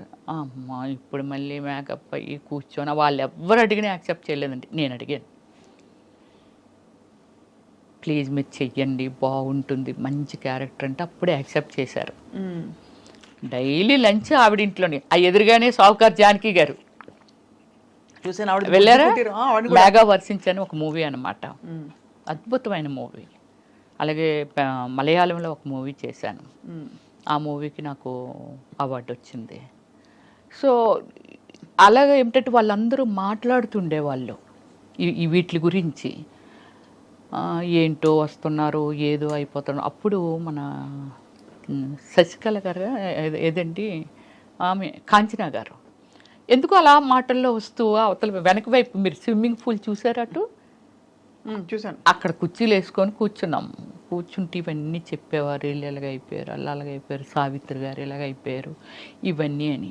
ఏమిటి అని అంటే ఎవరినో నమ్మితే కదా అలాగైంది. ఆమెమో వాళ్ళ బ్రదర్స్ నమ్మి అలాగైపోయిందంట, ఈమెమో అతన్ని నమ్మి. అదొక్కటే మనకి బాగా ఫేమస్ కాబట్టి చేయలే, అలాంటి కొన్ని ల్యాక్స్ ఆఫ్ సిచ్యువేషన్స్ ఉంటాయి. చాలా కరెక్ట్గా చెప్పారు మీరు. అంటే కానీ ఆ వయసులో మీరు అంత తెలుసుకుని దాన్ని అమలుపరచడమే పెద్ద విషయం. అదే గ్రేట్. అదే గ్రేట్. ఎందుకంటే ఒకటి సరే మీ వారితో మీకు అనుబంధం ఉన్నా, ఒక రెస్పెక్ట్ ఉన్నా, ఏమున్నా కూడా మీరు యాక్ట్ చేయడం ఆయన ఆపలేదు ఎప్పుడు. లేదు, నాకు ఎప్పుడు ఏది అభ్యంతరం చెప్పలేదు. అది గొప్ప విషయం. మీరు కూడా ఇండస్ట్రీకి వచ్చేసి టెంప్ట్ అయిపోయి ఇంకో దారిలోకి వెళ్ళిపోయి, అంటే నేను తప్పు రైట్ అని చెప్పట్లేదండి, ఎవరి జీవితానికి వాళ్ళు బాధ్యులు. డెఫినెట్లీ ఇప్పుడు అంత గొప్ప నటీమణుల గురించి మనం మాట్లాడుకున్నప్పుడు వాళ్ళ జీవితం అయ్యో ఇలా అయిపోయిందని మీరు చెప్తున్నారే, అలా కాకుండా మిమ్మల్ని మీరు కాపాడుకోగలిగారు. Actually you don't need anybody in your life, ఫ్రాంక్గా చెప్పాలంటే. నేనే రాజు నేనే మంత్రి అన్ని. ఒకటి స్వప్న, నీ మనసులో ఉన్న అడగాలని అడగలేకపోతున్నావు ఏంటో నేనే ఓపెన్గా చెప్తున్నాను. సినిమా ఫీల్డ్లో అంటే not only field, any place pressure ఉంటుంది, sexual pressure whatever, house వైఫ్లకు కూడా ఉంటుంది. ఇష్టం అది, దాన్ని ఎవరు మీ అభ్యంతరం చెప్పడం లేదు.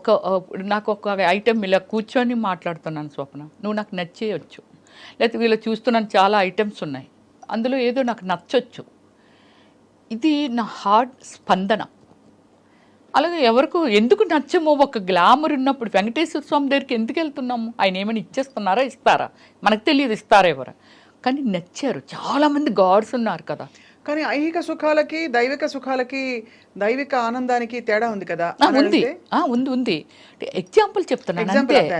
అలాగా మనకి ఏమిటంటే మనం నచ్చిన వాళ్ళు పాపం ఎంతో మంది ఉండొచ్చు, దాన్ని ఎక్స్పెక్ట్ చేయడంలో తప్పులేదు, కానీ బలవంతం పెట్టకూడదు.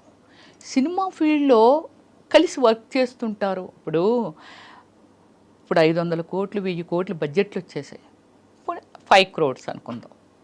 5 crores పెట్టి ఒక మూవీ మేకింగ్ చేసిన ఒక ప్రొడ్యూసర్కి క్రమశిక్షణ ఉండదంటావా? ఒక డైరెక్టర్ తన సినిమా హిట్ అవ్వాలి, అదవ్వాలి, ఇదవ్వాలి అని ఎంత టెన్షన్లో తన క్రమశిక్షణ ఉండదంటారా? ఒక మనిషిని ఒక రిక్వెస్ట్ దానిలో పెట్టారు అని అంటే ఇష్టం అయ్యి, అంటే ఈ ట్రావెలింగ్లో ఏదో నచ్చింది. ఎందుకు రోడ్డు మీద నేను వెళ్తూ ఉంటాను కదా, నాకు డ్రైవ్ అంటే చాలా ఇష్టం, వెరీ స్పీడ్ డ్రైవర్ని నేను. వెళ్తుంటాం కదా, ఒక లొకేషన్ ఏదైనా నచ్చిందని ఆపేసి అక్కడ ఒక 10 నిమిషాలు ఏదో రిలాక్స్గా అంతా వాచ్ చేసి అప్ప చాలా బాగుంది, ఎటు కాసేపు కూర్చుంటే బాగున్ను అలా అనిపిస్తుంది నాకు. అలాగే ఒక ఇష్టాన్ని ఎవరిని స్టాప్ చేయలేము. బట్ అలా నచ్చి అడిగిన వాళ్ళు చాలామంది ఉన్నారు నన్ను పెద్దవాళ్ళు ఎవరైనా చాలా పెద్దవాళ్ళు. కానీ ఏ రోజు నేను రాంగ్ స్టెప్ వేయలేదు. అంటే నాకు ఒకవేళ సినిమా ఇవ్వమన్నారని అనుకుందాం, అదే కదా మెయిన్, ఐ డోంట్ కేర్. మీరే ప్రొడ్యూసర్ లేరు, మీరు ఒక్కలే డైరెక్టర్ లేరు, నేను ఒక్కదాన్ని ఆర్టిస్ట్ లేను, ఇది కూడా చెప్తా. సో ఏం చెప్పుకునేవారు, ఏది రావాల్సి ఉంటే అది వస్తుంది అంతే. ఇప్పుడు మనము మార్కెట్లోకి వెళ్ళాము కదా, ఒక ఐటమ్ మార్కెట్లో పెట్టినప్పుడు ఒక్కలే వెళ్ళి చూసి వెళ్ళిపోరు కదా, ఇంకెంతోమంది వస్తుంటారు, ఎవరో ఒకరికి నచ్చి కొనుక్కుంటారు కదా. అంతే, ఒక కళాకారునిగా నేనున్నాను, ఎంతోమంది సినిమాలు చేస్తున్నారు, చేసినప్పుడు నా అవసరం రమ్యశ్రీ అయితే భలే ఉంటుంది, ఆ సినిమాలు చాలా బాగా చేసింది. నువ్వు నేను సినిమా తర్వాత సునీలు నేను మా అదృష్టం ఏంటో తెలియదు, అంత బిజీ అయిపోయాం. డైలీ ఒక 3-4 షూటింగ్స్, ఒక్కొక్కసారి 10 days కూడా నేను నిద్రపోయేదాన్ని కాదు. నైట్ 2 వరకు డాన్స్, ఏదైనా ఐటమ్ సాంగ్ స్ట్రైన్ అయిపోదాన్ని. ఎక్కడో అడవుల్లో పెట్టేవాళ్ళు, ఎక్కడో పెట్టేవాళ్ళు. మళ్ళీ వేరొకరు location 7 o'clock, morning hour 7 o'clock call sheet. నేను ఎప్పుడు ఇంటికి వెళ్ళాలి, ఎప్పుడు పడుకోవాలి, ఎన్ని చేయాలి. ఇప్పటికీ నా దగ్గర ఒక అసిస్టెంట్ ఉండేదండి, లక్ష్మి అనేసి. ఇప్పటికీ మాట్లాడుతుంది. పిల్లలతో పెద్దోళ్ళు అయిపోయారు, ఇంటర్మీడియట్ ఏదో చదువుతున్నారు. 10 years ఉంది అమ్మాయి నా దగ్గర. అమ్మాయి కోవే సరళ, తర్వాత రజిత గారు, వీళ్ళందరూ ఏటా పిల్ల పిచ్చిదాన్ని ఉంది, అలాడదాన్ని పెట్టుకున్న అందంగా ఉండేదాన్ని పెట్టుకో అన్నారు. 10 years ఉందండి. Everything only that girl. అన్ని చూసుకుంటా అన్ని కామ్మాయే. ఎంతమంది సీమరాని ఇచ్చి మంది, సౌందర్య ఇచ్చి మంది, శకిల ఇచ్చి మంది. అమ్మాయిని మేము అమ్మాయి వేస్తుంది, మేము అంతకు 3 ఇంతలు 10 ఇంతలు ఇస్తాం వచ్చి అని అనేవారు. అంటే నాకు నిద్ర లేకపోయినా సరే అమ్మాయి మొత్తం అంతా మేనేజ్ చేసి 1 గంట పడుకుంటారు, మొత్తం అంతా బాత్రూంలో హీటర్ ఆన్ చేసేయడం, అది చేసేయడం, ఇది చేసేయడం, మేకప్ సామాన్ పెట్టేయడం. నెక్స్ట్ సినిమా ఏంటి, నా ఏం డ్రెస్ వేస్తాను, ఎలాగేస్తాను, దానికి షేడ్లు కూడా అమ్మాయికి వచ్చేసాయి. అంటే ఈ షేడ్ వేస్తారు మేడం గారు, ఈ కలర్ చీర కడతానన్నారు అని. అంత బ్యూటిఫుల్ వర్కర్ అండి. ఇప్పటికంతకే నేను మర్చిపోలేకపోయాను. 1 ఎకరం ల్యాండ్ కూడా అమ్మాయికి పండించుకొని ఇచ్చాను. మా విలేజ్ వాళ్ళది కొత్తపల్లి, మాది కొత్తూరు, పక్క విలేజెస్ అనమాట. చాలా చిన్నప్పుడు వచ్చింది అమ్మాయి. అమ్మాయిని నన్ను జైల్లో పెడతానని వారు, ఎంత చిన్నపిల్లని వర్క్ లేయడం మా మేడం పంచుకుంటుంది అనేది. అమ్మాయికి 1 acre కూడా ఇచ్చాను స్వప్న నేను. చాలా చాలా పెద్ద విషయం. అంటే మీరు ఇంత కనెక్ట్ అయ్యి అందరితో, మీరు ఒక్కొక్కరి గురించి మాట్లాడుతుంటే కూడా మీకు ఎంత కనెక్టెడ్గా వాళ్ళ జర్నీస్ మీతో కొనసాగాయి, మీ కోస్టార్స్ కావచ్చు. కానీ ఈ మొత్తం జీవితంలో మీరు యాక్చువల్లీ ఏం కోరుకున్నారు, అవన్నీ వచ్చేసాయి. What did you want? ఇప్పుడు ఇండస్ట్రీకి వచ్చినప్పుడు ఏమనుకుంటారు, పేరు రావాలి, అవును, నేను యాక్ట్ చేయాలి, 10 మంది నన్ను గుర్తుపట్టి మెచ్చుకోవాలి, ఇదే కదా, నాకు బోల్డ్ డబ్బులు ఉండాలి, ఇంతే కదా ఉంటాయి. ఇంకేమన్నా ఉంటాయా? అంటే నేను అనేది ఫర్ ఎగ్జాంపుల్ అవార్డ్స్ గెలుచుకోవాలి, అలాంటివి ఉంటాయా? అవి వచ్చాయి. మదర్ తెరెసా అవార్డు వచ్చింది for social service, of course. అది కాకుండా మీరు maximum number of languages 9 languages. 9 language. So Telugu, Tamil, Malayalam, Kannada, Oriya, Bhojpuri, Hindi, Punjabi, Bengali. అబ్బా, ఎంత గొప్ప లైఫ్, అది కూడా ఇంత షార్ట్ స్పాన్ లో. ఎగ్జాక్ట్లీ. అదే 7 నుంచి ఇప్పటి వరకే కదా, అంతే. అంటే 26 years లో ఇప్పుడు యాక్ట్ చేస్తున్నారా? ఇప్పుడు అదే నేను పొలిటికల్లోకి వచ్చి చెప్పాను కదా, జగనన్నకి ఇష్టం లేదు సినిమాలంటే అని చెప్పి స్టాప్ చేయడం జరిగింది. బట్ ఇంట్రెస్ట్ ఇంకా చేయాలని ఇప్పుడు మళ్ళీ సెకండ్ ఇన్నింగ్ స్టార్ట్ చేస్తున్నాను నేను. మనకి ఇది నిర్మలమ్మ అమ్మగారు ఎవరైతే ఉన్నారో ఆమె మనకి ఎవరికైనా సరే ఆమెనే ఎగ్జాంపుల్గా తీసుకోవాలి ఎవరైనా. ఎందుకంటే ఆ ఏజ్ వరకు, చనిపోయే మూమెంట్ వరకు ఆమె చేస్తూనే ఉంది. బట్ కళాకారులకి ఇప్పుడు పొలిటికల్ ఆల్సో. సో అయితే కానీ మీరు ఈ క్రమంలో రమేశ్రీ గారు, మీరు వాళ్ళ అందరు యాక్టర్స్ గురించి వినేవాళ్ళు కదా, అంటే వాళ్ళ లైఫ్స్ ఇలాగా, వాళ్ళ లైఫ్ అప్పుడు ఏమనిపించేది? రాంగ్ డెసిషన్స్ తీసుకున్నారు, ఖచ్చితంగా అండి. నేను నా మీలాంటి మీడియా మిత్రులుగా ఉండా కూడా నేను చాలా మందికి, ఎందుకంటే ఇంటర్వ్యూస్ అని ఇండియా గ్రిల్స్ అనేది ఒకటి ఉండేది, ఇప్పుడు ఉందో లేదో నాకు ఐడియా లేదు. ఇండియా గ్రిల్స్ ఎప్పటి నుంచో మొదలు పెట్టేశాను. నాకు అంటే క్యూ కట్టేవాళ్ళు ఇంటర్వ్యూస్కి. ఆ హీరోయిన్లు కూడా వచ్చేవి కాదు ఇంటర్వ్యూస్, అవిని అన్ని ఇంటర్వ్యూ చేసేసేదాన్ని నేను. మీరు ఏం చెప్తారు కొత్తగా వచ్చిన ఆర్టిస్టులకి అంటే, సో కొత్తగా వచ్చిన ఆర్టిస్టులకి ఎవరికైనా సరే ఇప్పుడు వాళ్ళకి ఏం గోల్ ఉంది, ఇప్పుడు ఎంతమంది లైఫ్ని సీరియల్స్లో చేసి ఏదో 1-2 సీరియల్స్ చేసి తర్వాత వాళ్ళ లైఫ్ ఏమైపోతుంది, వాళ్ళు ఏమైపోతున్నారు ఏమిటి, చాలా ఫాస్ట్ థింకింగ్. వచ్చామా, ఒక కారు కొన్నామా, ఒక అపార్ట్మెంట్, దట్స్ ఇట్, దీని తర్వాత ఏమిటి నెక్స్ట్, వాళ్ళు ఎందులోకో వెళ్ళిపోయి వాళ్ళ కెరియర్ స్మాల్ చేసుకొని, అంటే లాంగ్ టైం ట్రావెలింగ్ ఉండడం వల్ల ఎక్స్టెండ్ అవుతాం, అంతే కదా. అవును, అంతే కదా. సో అది కోల్పోతున్నారు చాలామంది. లవ్ చేయడం తప్పని కదా. ఒకటి నేను ఎప్పుడో అప్పుడే చెప్పుంటాను నేను, రమ్య గారు మీ వెంట ఎంతమంది పడి ఉంటారు, ఎవరు అక్కర్లేదండి. ఆశా సుబ్బలక్ష్మి గారు అని వెరీ ఫేమస్ గ్యాస్ట్రాలజీ. ఒకరోజు నేను అపోలోలో రాఘవ దత్తా గారు అనేసి ఆయన దగ్గరికి నేనే డాక్టర్ అంటారు అందరూ, నేనే ఎదురు చెప్తూ ఉంటాను అన్నీని. ఎవ్రీ 6 monthsకి హెల్త్ చెకప్ చేయించుకుంటాను. చేయించుకొని ఇంకా ఎక్స్ట్రా ఈ హెల్త్ చెకప్లో ఏవి రాలేదనేది నేను గూగుల్లో సెర్చ్ చేసి మళ్ళీ పర్సనల్గా వెళ్ళి చేయించేసుకుంటూ ఉంటాను. అమ్మ నీకు ఇక్కడ ఒక విగ్రహం కట్టాలి అపోలో హాస్పిటల్ ముందుని. ఎంత సెన్సిటివ్ ఏంటి రమ్య, మా వాళ్ళకి అందరికీ లేకపోతే నీకు ఒక పేపర్ ఇచ్చి ఎక్స్ప్లెయినర్లుగా మార్చాలి నిన్ను అక్కడ ముందు కూర్చోబెట్టి అని చెప్తూ ఉంటారు అక్కడ CEO గారు కానీ ఎవరైనా సరే. వెళ్ళిపోతున్నాను, ఆశా సుబ్బలక్ష్మి గారు వెళ్తున్నారు. రమ్య గారు మీరు ఎంత అందంగా ఉంటారు కదండి, మీ వెనకాతలు ఎవరు పడరా అని అడిగింది. ఇలా రెక్క పట్టుకొని లాగింది, నేను చూడలేదు అంటే సీరియస్గా వెళ్ళిపోతూ ఉంటాను అనమాట. సో ఇలా రెక్క పట్టుకొని ఇలా లాగింది. ఏమండి ఇంత బాగుంటారు, అసలు మీ వెనకాతలు ఎవరు పడరా అని అడిగింది. ఏంటండి ఈ వీధిలో ఎవరు పడితే అలా పడిపోతారా డాక్టర్ గారు అని అంటే, లేదండి నాకే అనిపిస్తుంది మిమ్మల్ని చూస్తూ ఉంటే. Very lovely. ఆవిడకి ఒకే డాటర్ అనమాట. సో అప్పటికి ఇంకా కిడ్ అమ్మాయి 6 years old అనమాట.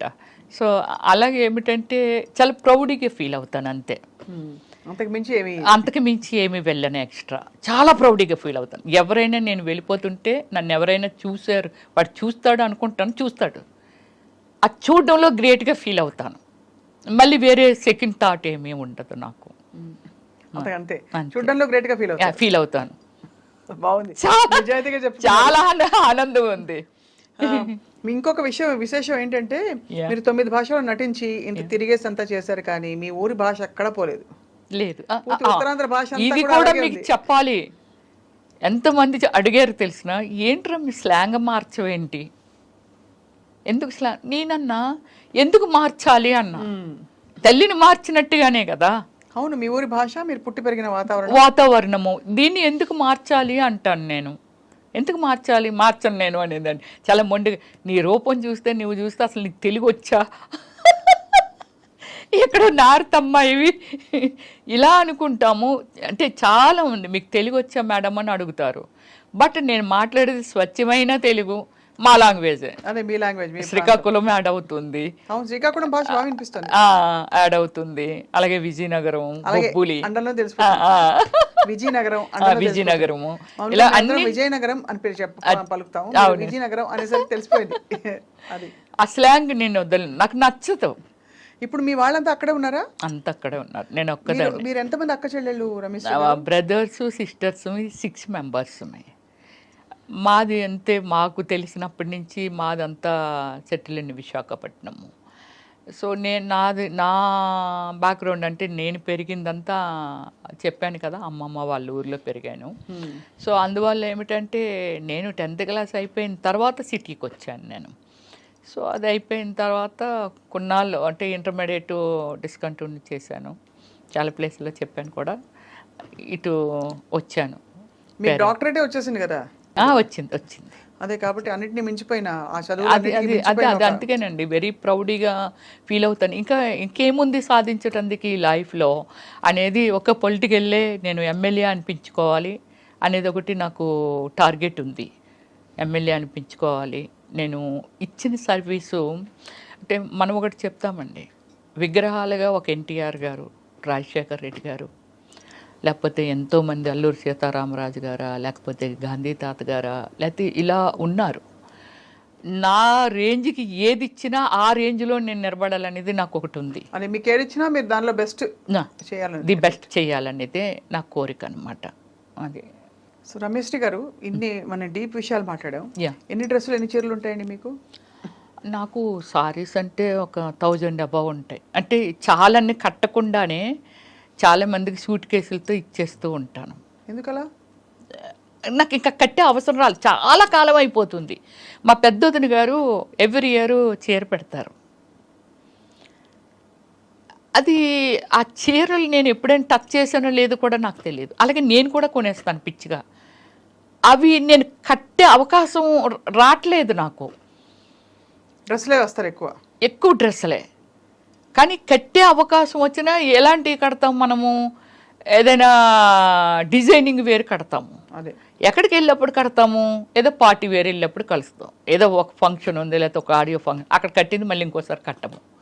ఇవన్నీ ఏం చేస్తాను, ఎవరైనా గిఫ్ట్లు ఇచ్చినవి ఉంటాయి, దేనికైనా పిలిచినప్పుడు కానీ ఇవన్నీ గిఫ్ట్లు ఇచ్చినప్పుడు ఏం చేస్తానంటే అవి తీసుకుంటాను. పోచిన పెళ్ళి వెళ్ళాం, అక్కడ ఏవో చీరలు ఇస్తారు, ఒక 3-4 ఇవి చాలా బాగుంటాయండి కలర్ అనేసి. ఎవరైనా వాళ్ళ ఇంటికి పిలిస్తే వెళ్ళామనుకోండి, వాళ్ళు చీర పెడతారు. ఇవన్నీ ఏం చేస్తానంటే ఒక 3 ఏళ్ళు ఎన్నేళ్ళు చూసుకుంటూ ఉంటాను, ఇవి పెరిగిపోతూ ఉంటాయి. సో దానికోసమని ఏం చేస్తానంటే ఎవరికైనా సూట్ కేసులకి ఎత్తి మా సిస్టర్స్ ఇంకా పక్కోలో లేకపోతే ఆలో వీళ్ళు ఈ మేనకమ్మకి 4 చీరలు ఇచ్చి లేకపోతే ఈవిడికి మా సిస్టర్ వాళ్ళ ఇంట్లో పనిచేసిన వాళ్ళకి ఇలా పంచుతూ ఉంటాను, ఒక 4 వేసి 5 వేసి చీరలు. రెగ్యులర్ షాపింగ్ హెల్దీ ఈటింగ్ చేస్తారా? రెగ్యులర్ షాపింగ్ హెల్దీగా భోజనం చేస్తారా? అర్లీ అంటే అది నాదంతా పెద్ద సిస్టమ్ అండి. ఒక 2 hours సెటిల్ ఆడతాను. వన్ డే అంటే ఈరోజు సెటిల్ ఆడాను అనుకోండి, రేపు సెటిల్ ఆడను. స్విమ్ చేస్తాను, జిమ్కి వెళ్తాను. జిమ్కి వెళ్ళి మీకు ఒక పెద్ద ఇది చెప్పాలి, జిమ్కి వెళ్తాను కదా, చిరంజీవి గారు, రామచరణ్ గారు, ఉపాసన అందరూ దానికి, విష్ణు అందరూ ఆ జిమ్కి ఉపాసన పెట్టింది మా ఇంటి దగ్గరే. జిమ్కి వెళ్తే చిరంజీవి గారు ఒకసారి నన్ను అడిగారు, అంటే ఎర్లీ మార్నింగ్ ఏమైనా జిన్ను కొట్టేసి వచ్చేస్తావాట, అందరూ అంటున్నారు మంచి స్టామినా సార్, అన్నిటిలోకి దూరిపోద్ది ఇవిడి. యోగా, జంబా, ఏరోబిక్స్, ఫిట్నెస్ మొత్తం అన్ని, మళ్ళీ స్విమ్మింగ్కి వెళ్ళిపోతాను. షవర్ తీసుకొని 11-11:30కి ఎప్పుడో ఇంటికి వెళ్తాను కూల్గా. సెటిల్ ఆడిన రోజు ఒక్కరోజే ఇంటికి ఎర్లీగా వెళ్ళిపోతాను. 4కి లేస్తాను నేను ఎప్పుడు రోజు. అది అలారం అక్కర్లేదు, ఏం అక్కర్లేదు, 4కి వచ్చేస్తారు. పిట్టలు అరవకముందు నేను లేస్తాను, తర్వాత పిట్టలు అరుస్తూ ఉంటాయి. ఏం చేస్తారు లేచి ఫస్ట్ యోగా, కొంచెం ఫిజికల్ యాక్టివిటీస్, ఇవన్నీ. కాఫీ టీ తాగను, కర్డ్ కూడా రేరు, బటర్ మిల్క్ తాగుతాను. కాఫీ టీ మంచి నాన్ వెజ్ ప్రియురాల్ని. అలాని వీక్లీ వన్సే, రైస్ కూడా కాదు. సో అయితే మీరు జిమ్ ఇప్పటికే వెళ్తున్నారు ఆ జిమ్కి? ఏది మానేను నేను, ఏది మానేను. ఇప్పుడు లెగ్స్ ఇలా స్ప్రెడ్ చేస్తాను, బ్యాక్ బెండ్ చేస్తాను, లెగ్ ఇలా స్కై ఇది చేస్తాను, అన్నీ చేస్తాను నేను ఇప్పటికీ కూడా. అసలు వింటుంటే ఒక మనిషి జీవితం గురించి వింటున్నట్లేదు మీ దాన్ని చెప్తుంటే. ఒక నలుగురు రమ్యశ్రీలు మీలో ఉండి వాళ్ళందరూ కలిసి ఒక రమ్యశ్రీగా తయారైనట్టు. అంటే you have achieved so much in a short span. And మీకు ఇష్టం వచ్చినట్టు మీ టర్మ్ ఎప్పుడు నవ్వుతూనే ఉంటాను. నన్ను నేనే ప్లాన్ చేసుకుంటాను, ఎవరి హ్యాండ్లోనూ పెట్టను, నాకు నచ్చదు. ఎప్పుడైనా దిగాలేసి ఏడుస్తారా? ఎప్పుడైనా? నాకు అసలు ఏడిపే రాలేదు ఎప్పుడు. మన వల్ల ఇతరులు ఏడ్చారా ఎప్పుడైనా? అది కూడా లేదండి. అది ఇంకా నేనేమైనా ఫీల్ అయిన డే చెప్పాను కదా, 5 కోట్లు అలా పోయినా ఎవరితోని నేను షేర్ చేసుకోను. నా ఫ్యామిలీ కాదు, బ్రదర్స్ కాదు, ఎవరితోనూ పంచుకోను. నన్ను ఏదైనా రిక్వెస్టింగ్ ఏదైనా హెల్ప్ అడిగారు అనుకోండి, వీలైనంత వరకు చేయటానికే ట్రై చేస్తాను. చాలా చేసేసాను నేను, బ్యూటిఫుల్, చాలా చేశాను. సొసైటీకి ఎలా చేస్తాను, నా ఫ్యామిలీకి కూడా అంతే చేస్తాను. ఎవరినైనా నాకు తెలియకుండా వెళ్ళి నేను అడ్రస్ ఇస్తాను, మీరు ఎంట్రీ చేసుకోవచ్చండి. చిన్నప్పటి నుంచి అంటే నాకు ఏదైనా అనిపించింది, ఇప్పుడు ₹1 కోటి లేకపోతే 2 కోట్లు నా ప్రాపర్టీ ఏదో అమ్మేశారు అనుకుందాం, నేను ఎందుకు అమ్మారని కూడా అడగను. దాన్ని అయిపోయింది, అది రిపీట్ చేయను మళ్ళీ. బాబోయ్, మీలా ఉండడం చాలా కష్టం. ఎవ్వరా అమ్మేసావు కదా ఎవ్వరని కూడా, గాడ్ ప్రామిస్లీ నేను ఎప్పుడు ఎవరిని అడగలేదు. అమేజింగ్, చాలా చాలా అమేజింగ్ క్వాలిటీస్. చాలా అమేజింగ్గా మీ లైఫ్ని మీరు ప్లాన్ చేసుకున్నారు రమ్యశ్రీ గారు. ఫస్ట్ మీరు అసలు సాహస వనిత. ఎందుకంటే మా ఇంటికి వస్తే మీకు తెలుస్తుందండి, it's like 7 star above my బెడ్రూమే కాదు, హాలే కాదు, డైనింగ్. కూర్చున్నాను అంటే అంత పీస్ఫుల్గా ఉండాలి. బెడ్రూమ్లోకి వెళ్తే ఒక స్వర్గలోకంలోకి వెళ్ళట్టు. అయితే మీరు ఎప్పుడు కాదనను అన్నారు కాబట్టి ఎప్పుడైనా మీరు అనుమతిస్తే వచ్చి మీ ఇల్లు చూస్తాం. అయ్యో షూర్, డెఫినెట్లీ. అదే ఇంకొక ఇల్లు విల్లా కట్టుకుంటున్నాను, కన్స్ట్రక్షన్ అవుతుంది. 5 monthsలో చేంజ్ అయిపోతాను. డ్రీమ్ అంతే. అప్పుడులో రమ్యశ్రీ డ్రీమ్ హౌస్ అని వేశారు. అంటే ఎవరెవరో ఏదో కట్టుకోవడం ఇంకా బాగా కట్టేసి ఉండొచ్చు, కానీ నా టేస్టు, నా ఫీలింగు అంటే పడుకుంటే ఇలా ఉంటుందా అనేది. బెడ్రూమ్ అంటే బెడ్రూము, నా బాత్రూమ్ కూడా అంత గార్డెనింగే. చాలా లవ్లీగా ఉంది వినడానికి. వాష్రూమ్ కూడా వాష్రూమ్ లాగా ఉండదు, అన్ని వాష్రూమ్స్ ఒక మంచి ఒక బెడ్రూమ్ కంటే మించి ఉంటాయి వాష్రూమ్స్. అంటే అది నాకు ఇష్టం అనమాట. మీరు అసలు ఇవన్నీ కాదండి, మీకు ఇష్టం వచ్చిన టర్మ్స్ మీద మీరు బతకడం, ఎగ్జాక్ట్లీ అదే చాలా ఇక్కడ రిమార్కబుల్ థింగ్. ఎగ్జాక్ట్లీ. అండ్ చాలా చాలా inspiring for so many people watching. Yeah. And చాలా మంది మహిళలకు మీరు ఇచ్చిన అడ్వైజ్ ఇవాళ ఏంటంటే మీ డెసిషన్స్ మీరే తీసుకోండి. ఎస్. అండ్ ఎవరికి ఏవి చెప్పది, మనం అబలలు కాము సబలలు అని చెప్పి. అంతే. అంతేగా? ఎక్కడున్నాం స్వప్న గారు? ఎగ్జాంపుల్ మీరే చెప్తున్నాను నేను. మీ ఇంటర్వ్యూ అంటే చాలామంది అంటే నేను మిమ్మల్ని పొగట్టలేదు, నేను ఫ్రాంక్గా చెప్తున్నాను. మీ ఇంటర్వ్యూ స్వప్న ఇంటర్వ్యూ అంటే చాలా జెన్యూన్ ఉంటుంది, చాలా అసలు ఎంత బాగా మాట్లాడుతుంది, అడుగుతుంది, చాలా హోమ్లీ ఉంటుంది. ఇలాంటి నేను ఎప్పుడో విన్నివి, ఎప్పుడో నేను విన్నాను అంతే. సో అలా అంటే ఏమిటంటే నేను కూడా నా సెల్ఫ్ డిసిషన్స్ ఏనండి అన్నీని. ఒకరి వల్ల ఏడవకూడదు, ఒకరి వల్ల నవ్వకూడదు, అంతే. టీవీ ఒక 10 రోజులు చూడకపోయినా ఆశ్చర్యపోవక్కర్లేదు, నాకు టైం దొరకలేదు అంతే. ఎవరైనా ట్రోల్ చేశారా మిమ్మల్ని ఎప్పుడైనా? చేయలేదు, చేయలేదు, ఇప్పటి వరకు లేదు. ఏంటి శ్రీరెడ్డి గారి గురించి మాట్లాడినప్పుడే నన్ను చేయలేదు, నన్ను ఏమనలేదు ఆమె. అంటే నేనేమంటానంటే అండి, ఇప్పుడు శ్రీరెడ్డి అనే ఒక వ్యక్తి ఉంది, ఆమె పర్సనల్ లైఫ్, అవునంతే, తన ఆమెది, ఇట్స్ హర్ చాయిస్, అంతే, ఆమె చాయిస్. ఆమె ఎలా ఉండాలని డిజైన్ చేసుకుందో అందులో వెళ్ళిపోతుంది, నష్టము లాభం ఆమె ఫేస్ చేస్తుంది, నాట్ టు యూ అండ్ మీ, అంతే కదా. సో అలాంటప్పుడు నేను ఒకటే పాయింట్ ఆమె గురించి మాట్లాడమంటే చెప్పాను. తప్ప రైట్ అనేది నిర్ణయం తీసేసుకుంది, అయిపోయింది, దాని గురించి మనం ఆర్గ్యూ చేసాం, అనవసరం. కానీ ఫీల్డ్లో ఇలా ఉంటారనుకుంటే చాలా తప్పు. పాడైపోవడమైనా బాగుపడమైనా మనమున్నాము. సొసైటీ నుంచి నువ్వేం తీసుకుంటున్నావు, అంటే నీకేం కావాలి, ఏం తీసుకుంటున్నావు, దాన్ని బట్టి మనం ఫెయిల్యూర్ ఆర్ సక్సెస్ అనేది తెలుస్తుంది. ఆమె ఆ పాయింట్ తీసుకుంది. నన్ను వాళ్ళు వేధించారు, వీళ్ళు పడుకోమన్నారంటే పడుకోకూడదు. నీకు పడుకోవడం ఇష్టం లేకపోతే పడుకోవడం మాని. దాన్ని ఓపెన్ చేయడం వల్ల నష్టం లాభం ఆమె భరించింది. ఖచ్చితంగా లేదండి. అంటే నేను ఈ విషయంలో తను ఒక పాయింట్ని లేవనెత్తడం, మీకు ఆ ఎక్స్పీరియన్సెస్ అవ్వలేదేమో, మీరు చాలా అదృష్టవంతులు. అలా అయిన వాళ్ళకి ఖచ్చితంగా ఎలా డీల్ చేయాలో అనేది తన స్టోరీ ఓపెన్ అప్ చేసి అలా చెయ్యడం తప్పన్నాను నేను. అది కరెక్ట్. ఏదైతే ఆమె చేసిందో అది చేయడం తప్పు. పోరాడు, నిన్ను నువ్వెందుకు కించిపెచ్చుకోవాలి, అర్థమైంది. అదే, అంతే కదా. ఎందుకంటే తర్వాత బాధలు వాళ్ళకే కదా, కాబట్టి అది రైట్. గుడ్ ఆర్ బ్యాడ్ మనం తీసుకుంటాము. ఏముందండి, పండు ఉంది చెట్టునంటే రాయి ఇసరటందుకి, పండు లేని చెట్టుని ఎవ్వరు ఏమి కొట్టరు, పండుని దగ్గర రాళ్ళు అందరూ ఇసురుతుంటారు. బట్ దాన్ని ఏమిటంటే జాగ్రత్తగా మళ్ళీ ఆ పండు రాలిపోయినా చివరిస్తుంది, మళ్ళీ అన్నీ అవుతుంది, అన్నీ చేస్తుంది. కాకపోతే డిసిషన్ ఈజ్ రాంగ్ అంటాను, అంతే. ఆమె ఒక ఎగ్జాంపుల్, నువ్వు చేసింది ఇలా జరుగుతుంది, ఇది తప్పు, ఇలా చెయ్యకూడదు, ఇలా బిహేవ్ చేస్తున్నారు అనేది అలా చెప్పుంటే ఇంకా చాలా దూరం వెళ్ళి ఉండేది అది. కానీ నీకు నువ్వుగా శిక్ష వేసుకున్నావు.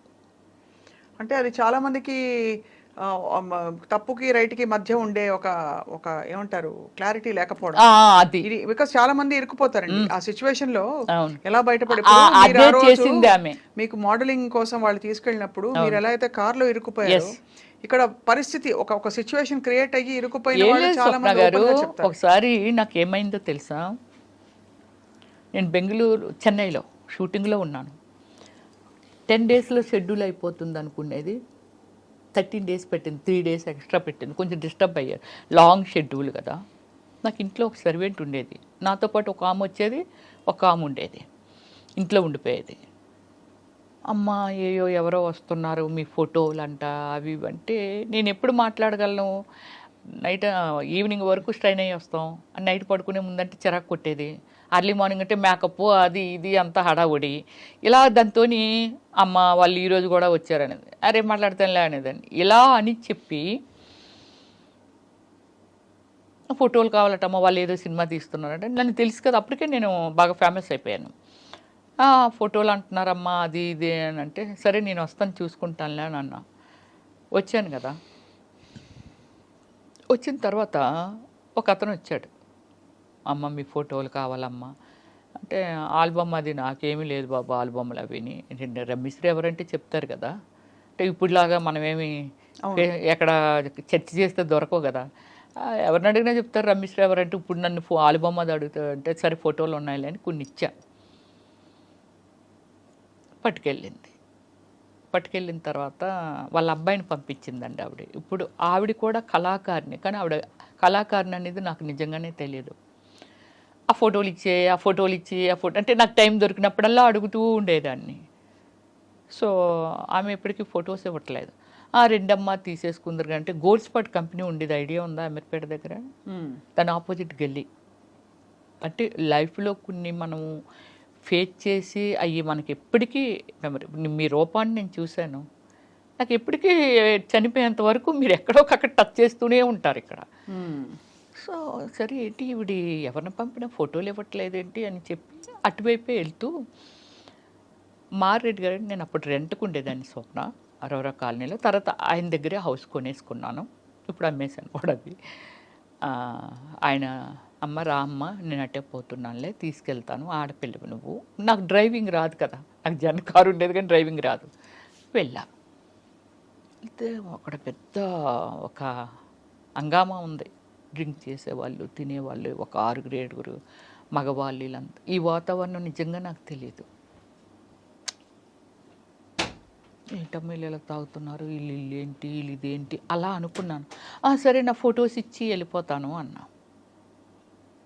అంటే ఏమిటో కథ చెప్పింది, నా కూతురు అలాగైపోయింది, నేను అతనికి 2వ భార్య, అతను ఎవరో తెలియదు, నాకు ఏదో చెప్తుంది, నువ్వు హెల్ప్ చేయాలంటే ఏ విధంగా చేయాలి అన్నాను. అంటే అలా కదమ్మా నీ హెల్ప్ కావాలి తల్లి, నా కూతురు అనుకో నువ్వు అని. సరే నా ఫోటోలు ఇవ్వు, సరే నేను ఏదో ఒకటి చెప్తానులే అని అనుకొని వచ్చేసాను. అదే రోజు నైటు విపరీతమైన వర్షం, సినిమా సీన్ లాగే ఉంది. ఒక అబ్బాయి ఫుల్గా డ్రింక్ చేసి మా ఇంటి మెట్ల దగ్గరికి వచ్చాడు. ఎదురుగా ముస్లిమ్స్ ఉంటారు, అంటే ఆపోజిట్ హౌస్. నేను లేను, మా సర్వెంట్ తీసింది డోరు, మాకు గ్రిల్ ఉండేది ముందని.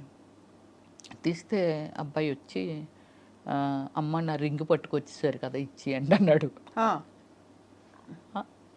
మీరు నేను తీసుకురావడం ఏంటి, మీరు ఇంకెవరైనా అనుకుంటున్నా, మీరు ఇందాక వచ్చారు కదా, అక్కడ అతను ఉన్నది కూడా మనం చూడలా, మీరు ఇందాక వచ్చారు కదా, నా రింగు అక్క తీసుకుంది మీకు ఇచ్చిందంట కదా, నాకు ఎందుకు ఇచ్చింది, ఎందుకు ఇచ్చిందో, మీ ఇంటికి వెళ్ళి తీసుకోమందని. అప్పుడు 9:30 ఎంత అవుతుంది వచ్చాడు నైట్, ఫుల్ డ్రింక్, వాళ్ళ ఇంటి దగ్గర నుంచే అక్కడ డ్రింక్ చేస్తున్నాడేమో వచ్చాడు. అప్పుడు చెప్పాను, మీరు అతను మనం చెప్పింది వినట్లా, చైర్లో వచ్చి లోపలికి వచ్చి కూర్చుండిపోయాడు. మా సర్వెంట్స్ కదా తీశారు డోరు, వచ్చి కూర్చున్నాడు. వెళ్ళమంటే వెళ్ళడే.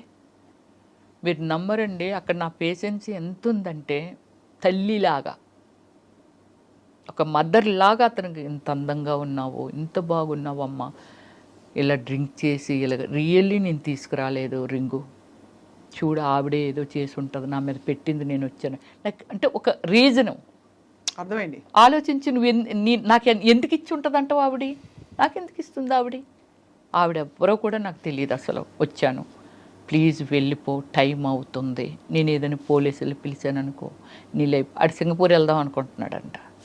ఆవిడికి నువ్వెలా దొరికేవు, ఆవిడింటికి నువ్వెందుకు వెళ్ళేది, ఒక మదర్ లాగా అలా అలా అలా అలా అలా అలా ఎక్స్ప్లెయిన్ చేసి అతన్ని 11:30కి బయటకు పంపగలిగాను.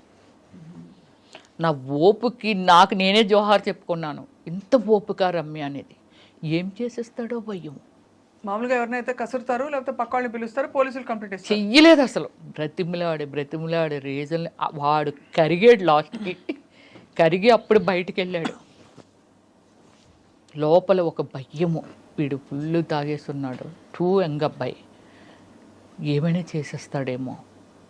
బాబోయ్, మీరు అసలు మీ ఎక్స్పీరియన్సెస్ మొత్తం అంతా చూస్తే ఒక కథ బుక్ రాశారంటే మీకు అది రాయించండి యాక్చువల్లీ. అంటే మీరు ఇండస్ట్రీకి వచ్చిన తీరు, ఆ కార్లో అయిన ఇన్సిడెంట్, ఇలాంటి బోల్డ్ జరిగి ఉంటాయి. అవన్నీ కలిపి నిజంగా రమ్యశ్రీ గారు మీరు ఎలా బయటపడ్డారు? బయటపడడం అంటే చెప్తున్నాను కదా, నాకు ఓపిక ఎక్కువ స్వప్న గారు. తర్వాత మీరు భయపడరు మెయిన్. ఫస్ట్ అది ఏదైనా అవనియండి, నేను వచ్చి కొన్నిట్ల మీద పెట్టి దగ్గర ఒక 15 crores పోగొట్టుకున్నాను. నాకు గాడ్ ఫాదర్ లేక, అంటే చెప్పేవాళ్ళు లేక, ఓ దీని మీద అయితే ఇది పెరుగుతుంది, ఇదైతే ఇలాగ అవుతుంది, ఆ పాపం ఇలా అడుగుతాను ఇచ్చేస్తారా అట్లే, ఇలా ఇలా ఇలా అనుకొని పోగొట్టుకొని ఉంటాను. కానీ ఏ రోజు దాని గురించి నేను ఆలోచించిన రోజు నాకు ఇంకా రాలేదు. ఆలోచించను నేను.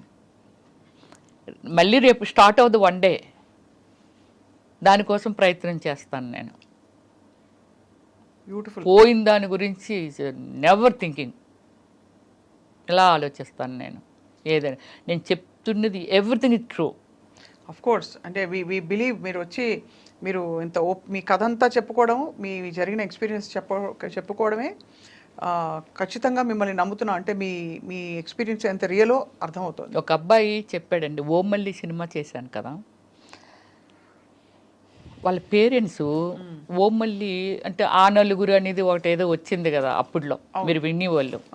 సినిమాలు, చిన్న సినిమాలు రిలీజ్ అవనివ్వట్లేదు, థియేటర్స్ ఇవ్వట్లేదు, సో ఇప్పుడు ఆ మూవీస్ బయటికి వెళ్ళట్లేదు, అది ఇది అని డేర్ అండ్ డాష్తో రిలీజ్ చేశాను. సినిమా యూట్యూబ్లో పెట్టిన తర్వాత ఎవరో నా ఫ్యాన్, వాళ్ళ పేరెంట్స్ సినిమా చూసారట. ఇంత అందంగా ఉంటుంది, అమ్మో ఇంత బాగుంది, ఎందుకు అలాంటి క్యారెక్టర్లైజ్ చేస్తుంది ఆవిడని. అప్పుడు దాకా నా మీద ఉన్న ఒపీనియన్, ఏంటి ఇలాంటి క్యారెక్టర్లు చేస్తుంది ఇవిడి అనేవాళ్ళు. అంటే ఎప్పుడైనా సినిమాల్లో సీన్ వస్తే, ఈ అబ్బాయికి అంత ఒపీనియన్ ఏమీ లేదు నా మీద. ఎవరో ఒక ఫ్యాన్, వాళ్ళ పేరెంట్స్ అంటున్నాడు, అమ్మో ఎలా చేసిందో తల్లి అలాగన్నారంట. అబ్బాయి నాకు ఫోన్ చేసిన థర్డ్ డే అబ్బాయి యూఎస్ఏ వెళ్ళిపోతున్నాడు. ఫోన్ చేసి నాతో చెప్తాడు, ప్లీజ్ మేడం అలాంటి క్యారెక్టర్ చేయకండి, నా పర్సనల్గా ఫీల్ అయ్యి చెప్తున్నాను, very very extraordinary human being, అన్ని షేడుల్లోనూ మీరున్నారు, కానీ సినిమాలో మీరు చేసిన క్యారెక్టర్ చూస్తే చాలామంది ఈవిడ ఎలాంటిదో అంటే సినిమాలో క్యారెక్టర్ని బట్టి, మీ పర్సనల్ లైఫ్ ఎవ్వరికీ తెలియదు, కానీ సినిమాలో క్యారెక్టర్లు బట్టి మిమ్మల్ని తప్పుగా అనుకుంటారు, చీప్గా అనుకుంటారు. కానీ ఓమల్లి సినిమా మీ టాలెంట్ చూసిన తర్వాత ఎందుకు ఈమె ఇలాంటి క్యారెక్టర్లు చేస్తుందా అని నాకు అనిపించింది మేడం. ప్లీజ్ మేడం ఇంకెప్పుడు ఎలాంటి క్యారెక్టర్స్ అన్నాను నేను. ఒక హీరోయిన్ ఉంది, హీరోయిన్ షార్ట్ డ్రెస్ వేయట్లేదా? ఇప్పుడు ఈరోజు మీరు చూస్తున్నారు చాలా ఈవెంట్స్కి, ఒక హీరోయిన్ వెళ్ళాలంటే ఒంటి మీద బట్టలు కూడా లేకుండా వెళ్తున్నారు, అంటే ఆ విధంగా డిజైనింగ్ డ్రెస్. అవును. ఒక హీరోయిన్ని రిసీవ్ చేసుకుంటే కదా ప్రొడ్యూసర్స్, ఆడియన్స్ రిసీవ్ చేసుకుంటే కదా ప్రొడ్యూసర్స్ అమ్మాయిని మళ్ళీ పెట్టుకుంటారు. కాబట్టి ఆ పార్ట్ ఆఫ్ ద గేమ్ అది అంతే. దానికి ఆ క్యారెక్టర్ చేయకండి, ఈ క్యారెక్టర్ ఎవరో ఏదో అనుకుంటారంటే నేను ఎలా, అంటే నాది ఎలా ఫుల్ఫిల్ అవుతుంది నా డ్రీమ్. ఇప్పుడు నేను బిజీగా ఉండాలి, బాగా ఉండాలి, డబ్బులు సంపాదించాలి, ఓకే ఏ క్యారెక్టర్ వచ్చినా చేశాను. 7 వేరియేషన్ చేశాను నేను బిజీ ఉన్నాను, అందులో నాకేమీ తప్పు అనిపించింది అదేమీ లేదు. ఒక డాక్టర్ ఆపరేషన్ చేస్తే గుండు కోసేసి అది చేసి ఇది చేసి టిచ్చింగ్ చేసి అక్కడ అతుకుంటే తప్పదు, మరి కుట్టినప్పుడు అతుకుంటుందా? అవును అంతేగా. డాక్టర్ అంటే డాక్టర్ ఎందుకు చేశారు? అమ్మో గుండు కోస్తే భయం వేస్తుంది, ఎవరైనా ఏమైనా అనుకుంటారు అనుకుంటే ఆయన ఎలా డాక్టర్ అవుతారు?